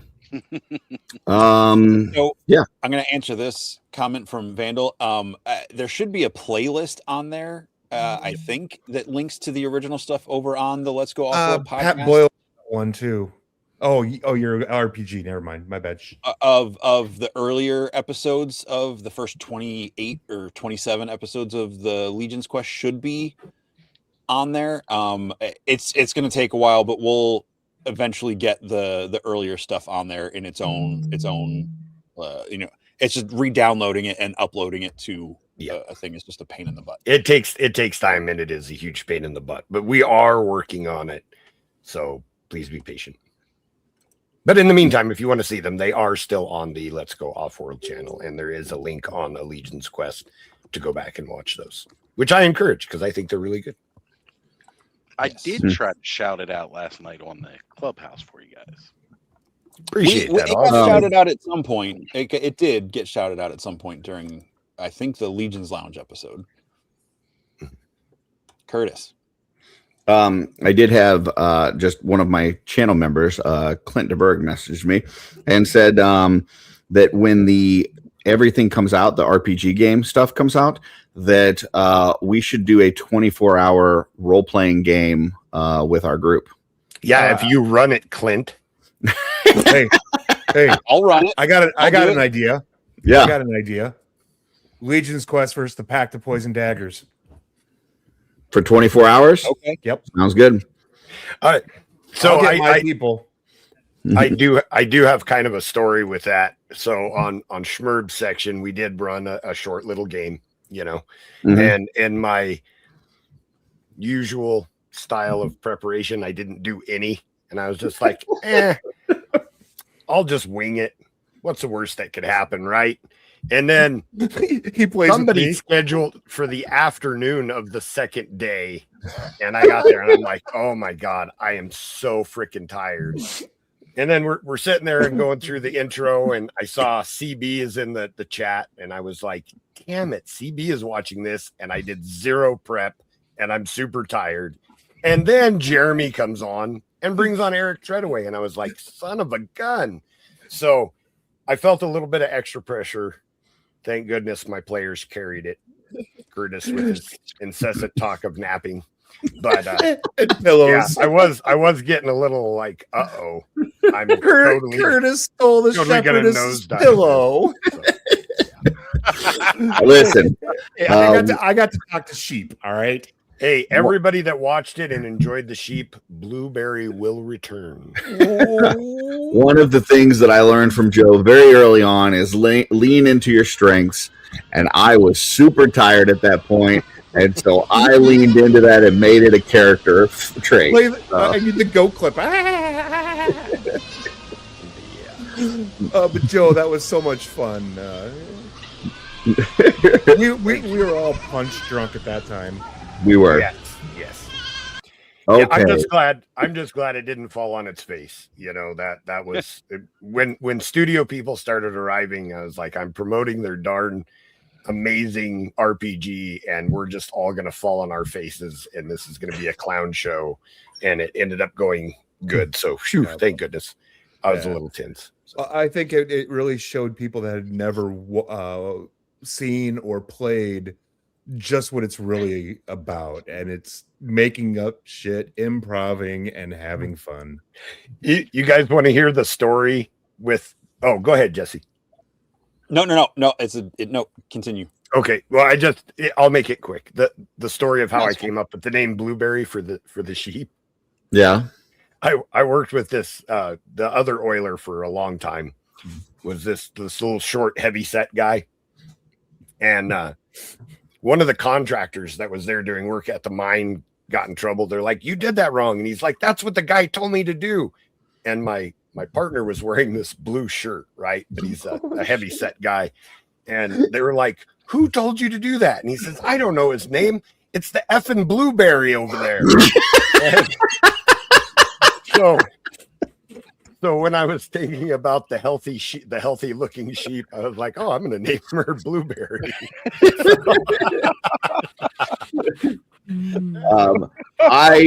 I would like to make a complaint. And before I do, what I'm going to do is I'm going to mute Joe so that he can't although How he has out of difficulty character unmute for himself. Listen, so for those of you that missed that episode, that Schmerber 2-hour block, we were supposed to be going to find this sheep, and when we found the sheep, who had been, I guess, kidnapped by these goblins, they said they were trying to get something out of it. It needed to poop it out, and I said I was going to intimidate the sheep and try to scare the shit out of it. And I rolled a nat 20. Now listen, I'm no GM, but you roll a nat 20, whatever you're trying to do, it better fucking work. And I rolled a nat 20, and this guy's like, oh, well, the sheep ran away. Like, no. I rolled a nat 20. You make that sheep shit right there on the spot, buddy. So, yeah, now joke and talk. Curtis, it worked. The sheep ran over into the corner and pooped. You left before the end of the adventure, you dumbass. Golly. Look, Benny Torres pooped out the ring. It's right there. You didn't go back and watch the end. So Curtis rolled like a perfect strike, but like walked away from the bowling alley. That's it. He just A threw the turkey ball and he's on the like, turkey frame. I'm going to the Listen. next lane. I wanted to give the sheep the runs, but not like that. All right. The sheep is modest. It wasn't going to poop right there in front of everybody. Come on. Yeah. Everything. A blueberry doesn't like pooping in front of others. Still a lady. I want to kill everything. Schmerbs wants to talk to everything. It was perfect. Yeah, I just want to scare the shit out of things and then take a nap with the Brett pillow was that I trying to conned out of the shake- lady. The lady who gave me a sad story about how her husband is like crippled in bed and they only have 2 pillows and he's got the one pillow and I guess I could sleep with a rock and I'm like, that's cool. Whatever, give me your Brett was pillow. trying to shake down townsfolk for like 60 gold. I was like, what the hell? This lady hasn't seen 60 Joe, gold in have her you whole ever- life. Have you ever been around sheep? They are not shy about pooping in front of people. Like it just falls out of them. No, like this was a broken nipples class. dispenser. This was a classy sheep. Blue It ribbon poops wear. in the corner. Yeah, she did have awards. She was an award-winning sheep. So Also Vandal, yes. I do work. I work at a mine, not in a mine. It's a pit mine. Surface. Not like Yeah. whatever you're imagining right now, it is less dwarven than that. So, Yeah. So is What it is like it? the What mine is it, in D? the movie The Rundown with The Rock, where like Christopher Walken's guys, they've just like excavated this huge pit in the mountains or something? yeah, that's what most real mining is like nowadays. do you at least have a light on your helmet? I don't, but I couldn't put one. I have one. I just don't put it on there because I work day shift. So Is it Be a like, cool Carver if you did. light or a Carver custom light? Joe, you guys are pulling It DE, is. right? yes, diatomaceous earth. That is correct. I just want to see Joe with a helmet with a little Carver Customs torch. Oh, and a pickaxe over the shoulder. Yep. And then all my coworkers would be like, "What the hell's wrong with you?" Nothing. It's a gag. Joe, we went from a mini or from a standee to a mini to a 6-inch to a 6'3". I'm only 6 foot. Only 6 foot. Well, maybe 3 with the hard hat. Okay, I'll give you that. Oh man, yesterday was fun. I'm still a little tired. You work. It was fun. I'm 6 foot and I can barely whistle overall. So I'm very undwarvish. Okay, so one behind the scenes thing. We're getting ready to go How many into King Kong hands tall are you, Joe? I am 1/16 a King Kong hand. I don't know. That's I just knew that would get Curtis. if I'm going He's off of laughing. if I'm going off of the size of the lady that he grabbed before he climbed the Empire State Building, I would assume that I was about a hand and an eighth. You just Alan was in the chat earlier. You got to ask Alan. He knows how So big for a King Kong's Well, hand wait- is. for those that don't know what Jesse's talking about. Which is everybody. At one point, Alan said that he had a 12-foot King Kong hand. Jesse was in the chat and he said, "We're measuring hands and feet now." He said, "I swear, Americans will use anything but the metric system." And it was, I think it's the funniest thing I've ever heard about life. Oh, but it's I just true, love that it we still gets will. you. Oh my gosh! I wish it's I so had a funny. red drink here so I could, make a toast to Jason again. Oh, so good. All right, so we're getting ready to start the lounge last night, which is 2 hours left into the before the Kickstarter ends. We still got 4 hours after party, so there's still 6 hours left of a 29-hour long live stream, which means I'm 23 hours in, and like a minute or two before we go live, I get a call from my daughter, and she was at a store, and she went to go park, and when she parked, she had one of those she had one of the, there was like one of those like I don't know, like cinder block thing, like where like the parking space, the little barricade thing, right? Like where you're parking up to. But she went too far. So when she went too far and the bumper kind of slid over it. And then when she went to back up, it like ripped the front of her bumper off. So I don't mean to laugh. So she calls me Such a kid thing to do. Right. So she calls me 2 minutes before we're getting ready to go live for the last leg of the fucking thing before the Kickstarter ends. And she wants me to stop live streaming and run up there and help her like attach her bumper basically and pull it off.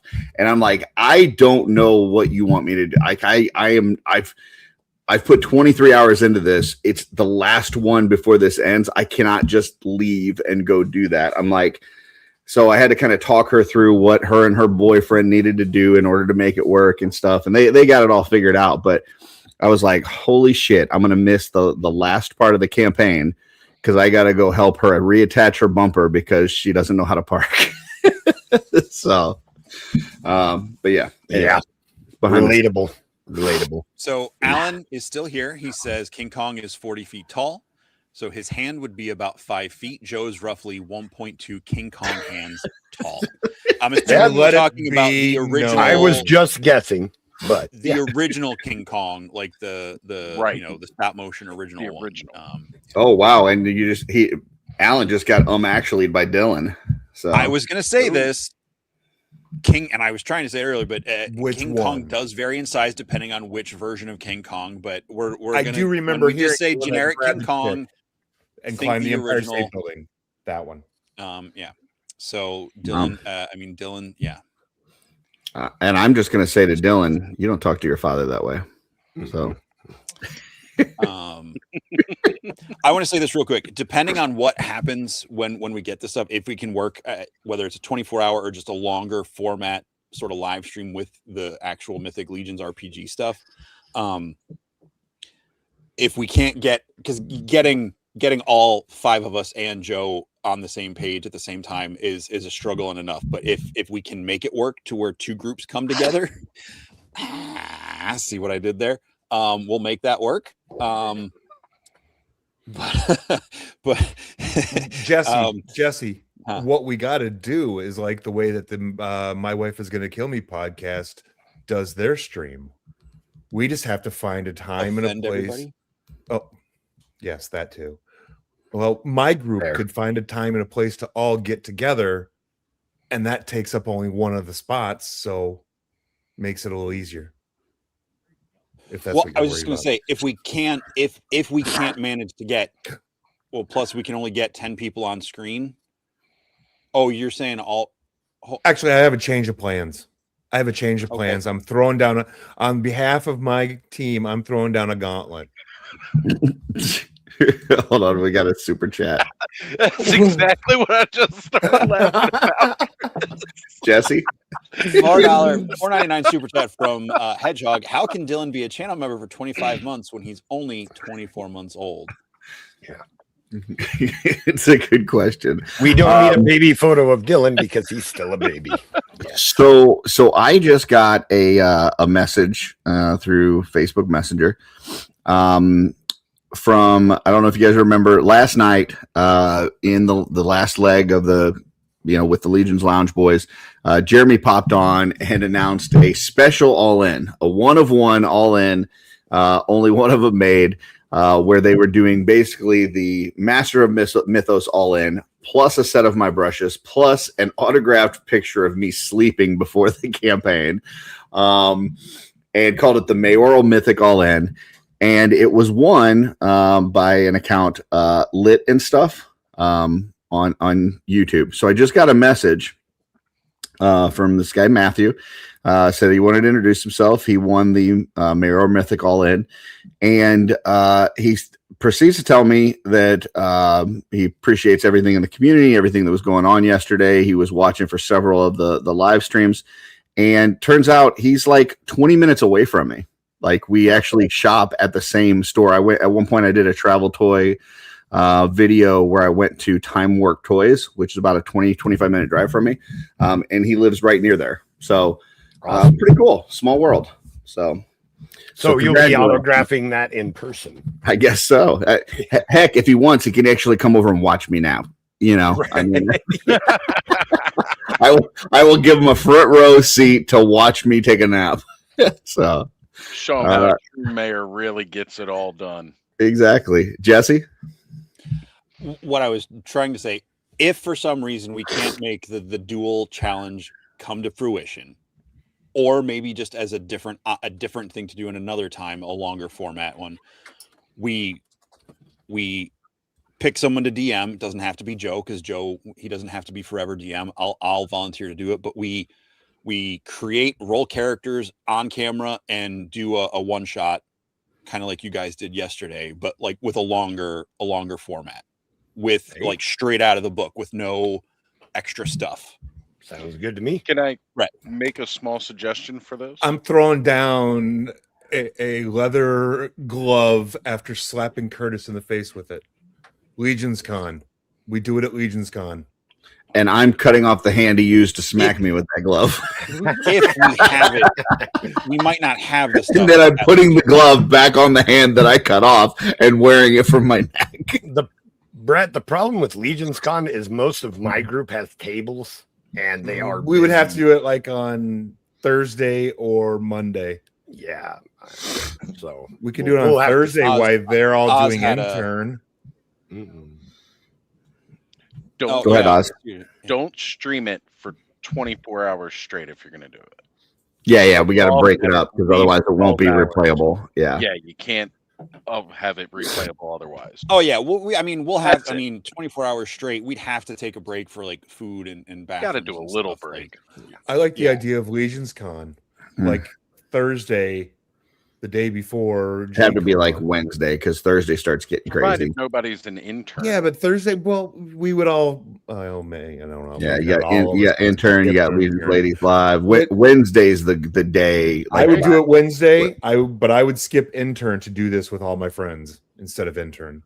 But yeah, Wednesday. Stop trying to make me miss more work.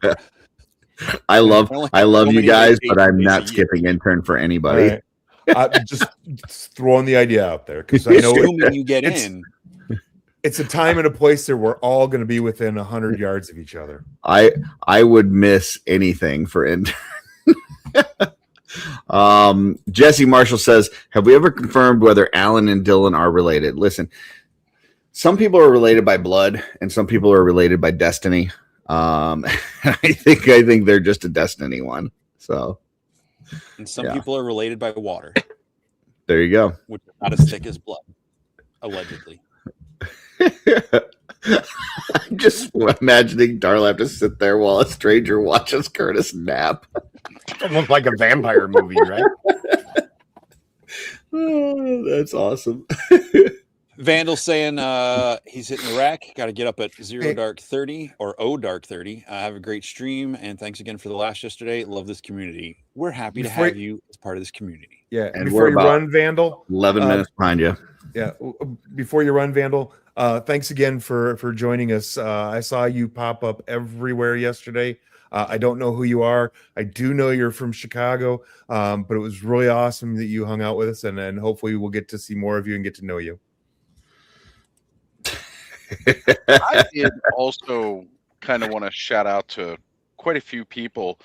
Last night, I jokingly, put out there like, hey, everybody, make sure you subscribe to the channel if you've never viewed a Clubhouse before. I didn't realize how many people may have been in Clubhouse's chat for the first time last night. I gained 34 subscribers in a single show last night, which is Oh, the most wow. my Awesome. channel has Yep. ever had. So Well, except for That's that one amazing. time. I don't count that one time, Curtis. I will never count any of those subs that I got in that one. I made it 20 minutes and then I just Yeah.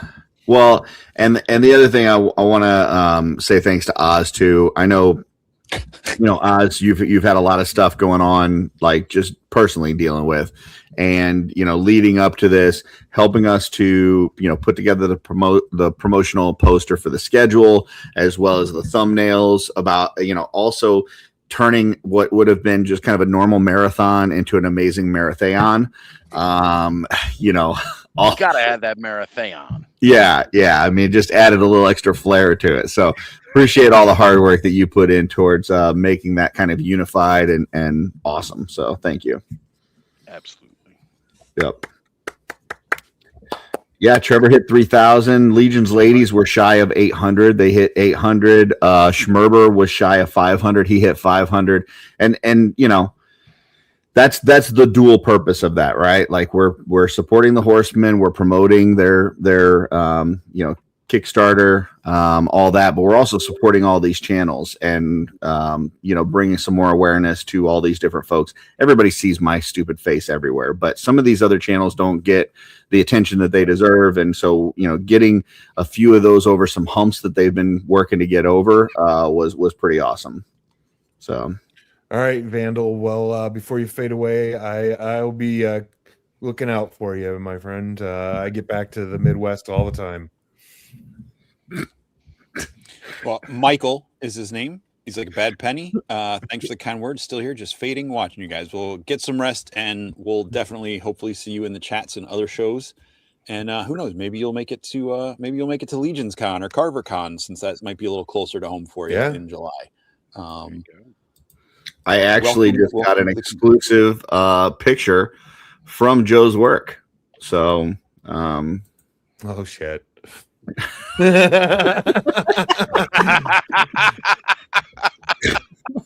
beginning to really dislike AI. This was from Trevor Williams. I think he got it directly from your work. So, that might have actually been Trevor. Yeah. I think I think he did Photoshop the knife out of your hand, though. That's true. That's true. That's only for Legions Con. Come on. It's only for kids. They don't put kids in a mine. I like that I'm wearing a beanie under the metal hard hat. it makes it more comfortable. So, yeah. Gotta keep the head warm. Gotta keep the bald warm. Yeah, it's totally legit. 100%. Oh, very good. Cool stuff. All right. We got 7 minutes left. One highlight from the marathon. We're gonna go ahead and start with Brett. Oh, sorry. One more time. Repeat the One question. Highlight from the marathon. Oh, when I first woke up this morning, I had this memory of some kind words that were said towards the end of the night, and I had to double check that they were actually said. Last night, CB offered up the greatest praise that I think that anybody in the community could ever receive from one of the horsemen. He said, "Brett doesn't suck." Nice. So that right there kind of, it's not why I did what I did, but it kind of felt validating that, boom, living up to the words of Lord Olote himself. Oz? Just the camaraderie behind everything. We saw it with the Bayethier telethon. We see it again. Like anytime all of us can pull together like we do, we seem to pull something off that's pretty damn magical in a lot of ways. So this was a lot of fun doing the channel surfing across 14 different channels for 28 plus hours overall, 15 including the new unexpected kickoff show. Like, it's just fantastic to see all that go together, and that's really great. Also, just you know, when you guys were doing the one shot on Schmerber's channel, Eric Treadaway's chair was so impressed that it stuck around.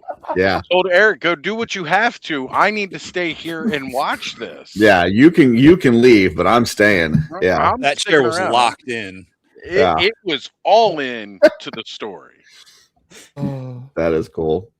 And you know, speaking of the early kickstart with the you know, Mr. Allen show, we finally confirmed that the sun is his mortal enemy, which is great. I mean, we all knew it, but to get that confirmation was awesome. So Joe, highlight from just, it doesn't have to be the like ultimate highlight, but just a highlight from the marathon. No, I think I probably talked about my highlight was knowing that anybody from the studio watched me run that impromptu.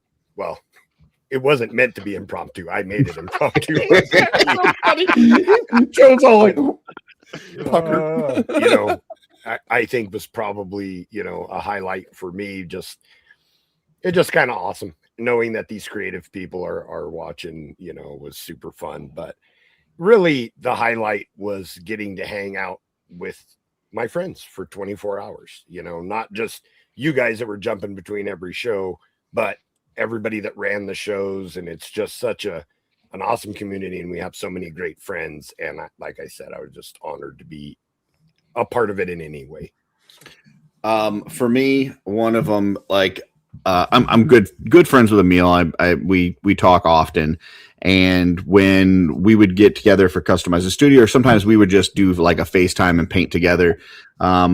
I would always feel better when he showed me his what I call his pile of carnage, because Emil's one of those guys that just like everything he touched turns to gold. And so when I see his desk and he's just got this no organization whatsoever and just shit piled everywhere, it makes me feel like he's a little human. You know, it's kind of like when Drago bleeds for the first time and you're like, oh shit, he's not a machine. Like he's a real person. And I had one of those moments this weekend where Bill almost didn't make it to his live stream.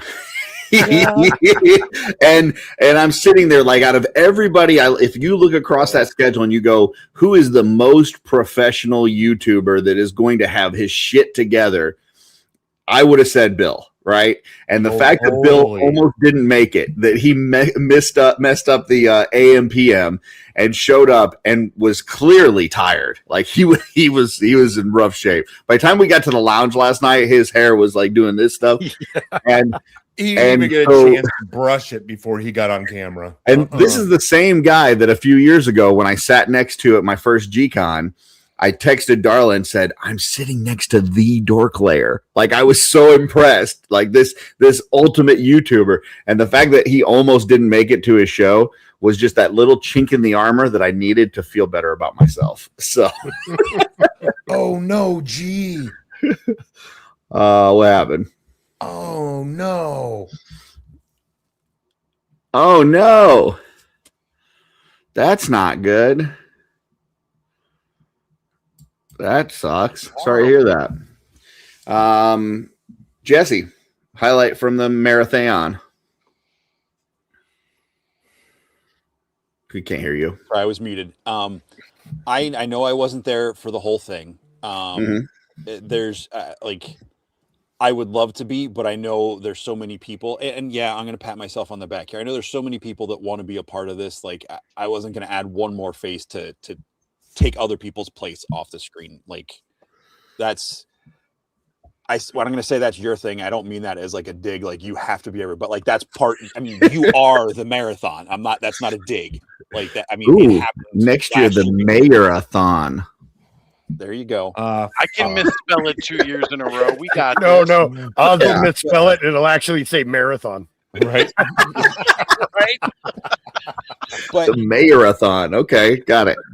obviously, I gotta say, I didn't see it live. I went out with a buddy yesterday who I haven't gotten to hang out with. Usually I was over at their house every weekend, or at least once a week.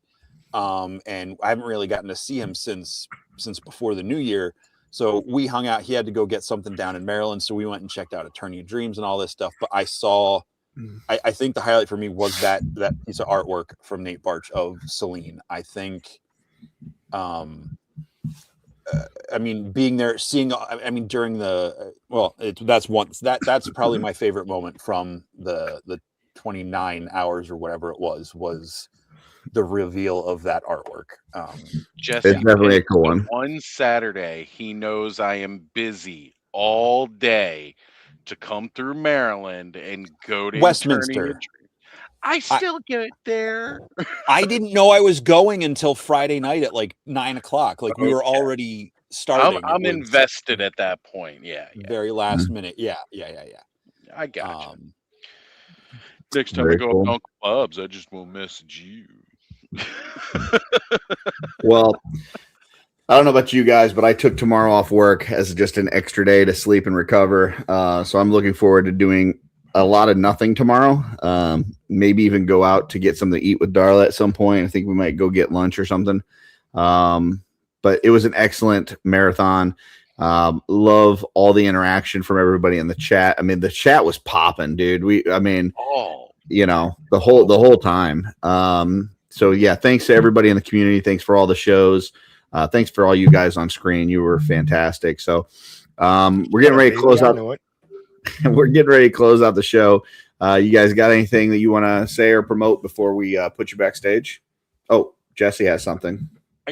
I got two things real quick. For those of you that couldn't do the Kickstarter, I'm sure it's going to start showing up on all of them, but Big Bad Toy Store does have a link for the stuff. So you can, it is a little bit more, I think. The Beast, Reasonably, the Monster Pack, though. 54, Dwarf Fighter, 35. So everything's going up just a couple bucks. So, so that's going to be your standard retail other price. Stuff only went up a couple bucks. So if you had a problem with the payment, couldn't do the Kickstarter, then it's going to start showing up at approved retailers like Big Bad Toy Store. You can, or if you wanted to get extra stuff, you can get them there. So that's available, and that'll be around for a while. So if you'd rather, you know, pay for a mystery wheel spot first and then do that later in the year, you can definitely do that. There are options for after Curtis's wheel is done in a week. Big Bad Toy Store doesn't take your money up front. You can do both. There you go. I'm gonna be the political advocate here, real quick, to all you guys. Check with your local 4-H retailer to see if they're carrying the Kickstarter. Many of them offer free shipping, minimal deposits.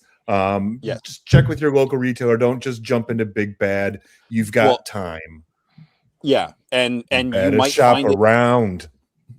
Check your local game stores, because some of these game stores might be getting That's this. Might be true. their first time being approved retailers for good call, Jesse. Now that it's funded, go talk to them.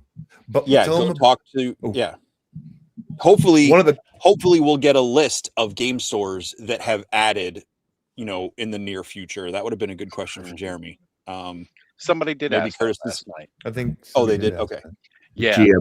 G has a super chat here, Jesse. 499 super chat from G. Thanks, guys, for giving your time to make this exciting. Love you all. Thank you to G, and thank you for your $5. And then also we had. I was trying to turn it off. Sorry. We've got Ashen Oath is live right now. Tide Realms next month, and now that the 4-H Kickstarter is done, I will be glad to talk about those. So we'll have to see if we can get Brian Burke on here. Do you know if we do get Brian on here, Jesse? Is there anything special that might happen? I know one thing that might happen is we've been fingered on Shooting the Shelf before. There you go. We might get fingered on Shooting the Shelf. So hey, yeah. I didn't. You did. We got another super chat here. Kevin doing the Lord's work and rewind 20 seconds. Don't forget the Ashen Oath Kickstarter. Thank you very much, Kevin. Yeah. Awesome. So yeah, anything else, guys, before we put you backstage? I see Brett. Yep, go ahead. One last thing. It wouldn't be on brand this weekend if I didn't say Big Bad and all retailers will have the core rule book for $40. No price increase over Kickstarter. Beautiful. Beautiful. Oz, anything from you? Just thank you to everybody for putting up with us for well over 24 hours. yesterday, and it's a huge shout out to all of you that managed to follow us through each and every stream. You know, that's pretty crazy because you're not obligated to be there. You can walk off and go do something else. But no, you guys kept showing up and watching us like we're entertaining or something. So thank you all. Yeah, or something. This is really where it's at. Man. Oz, the craziest part is half of them came back tonight. That's true. Yeah, I know. Like you still didn't get Gluttons for punishment. Yeah. It was like a whole Ferris Bueller thing. Like, you're still here? It's over. Go home. You were doing at the beginning? Yes. Joe. You all rock. The RPG funded. Now roll for initiative. There you go. Go follow Allegiance Quest channel. So, all right. Well, we are gonna put you guys backstage and close out the show. If you got to run, we understand. If not, hang out. We'll be right back with you. So, see you in a second. Jesse, we made it. We made it through the marathon. We made it through this show. We did it. We got a show next week. We sure do. I don't know who's on, but we got a show next week. We need to get Brian on. Yep. We need to get Brian on. Well, I'm gonna unless you want. I think I'm coordinated out for the month, so I think I'm gonna have to put that on you. I mean, you kind of coordinated everything like last month, so I mean, there was still a lot of work this weekend, especially holding the hands of the my wife is gonna kill me, guys. Well, you love that. It was fun for sure. Yeah. So. And I talked to them through how to do their first StreamYard giveaway, which was interesting. So, oh, nice. Yeah. Speaking of StreamYard giveaways, we should probably get Brian Borgman back on at some point to just have like a good chat. He with was him. so informative all weekend. Yeah. It was great. Yeah. And let the focus be on him and like his story and not just about the Kickstarters, which I know is the whole point yesterday. But yeah. Cool. Well, yeah, keep checking out the channel. I did not get a Lauren Moore done this week, but it is back. I will finish that up. And my apartment is finally like decluttered from all my stuff, so I can start getting back to creative stuff. Very happy about that. Very cool. And yeah, I'm gonna order some boxes this week and start getting stuff ready for the mystery wheel. Hopefully I can get a Exploded review or something done. But yeah, that's my focus right now is getting through this mystery wheel, working with Kevin to get the final artwork done for my version 2 paintbrushes. Then we'll kind of go from there. But I was also cutting up some shorts today from Mail Call on Friday, as well as some stuff from this weekend. So there should be some shorts coming up over the next few days on my channel. And then we'll see you back next week with some guest, maybe Brian, maybe not. We'll see. So yes, it'll happen. Something will happen. Yeah. We'll be here. Yeah. I think that's it. Good morning. Good night. Thank you for being here, everybody. Thank you to the chat. Thank you for all of the super chats. Thank you to members for being here. Go subscribe to or follow all the shelf selections we posted earlier. Thanks for the shelf selection folks that showed up and said hi. It's always fun to get to connect with you. So until next week, though, Curtis. Finger your shelves. No.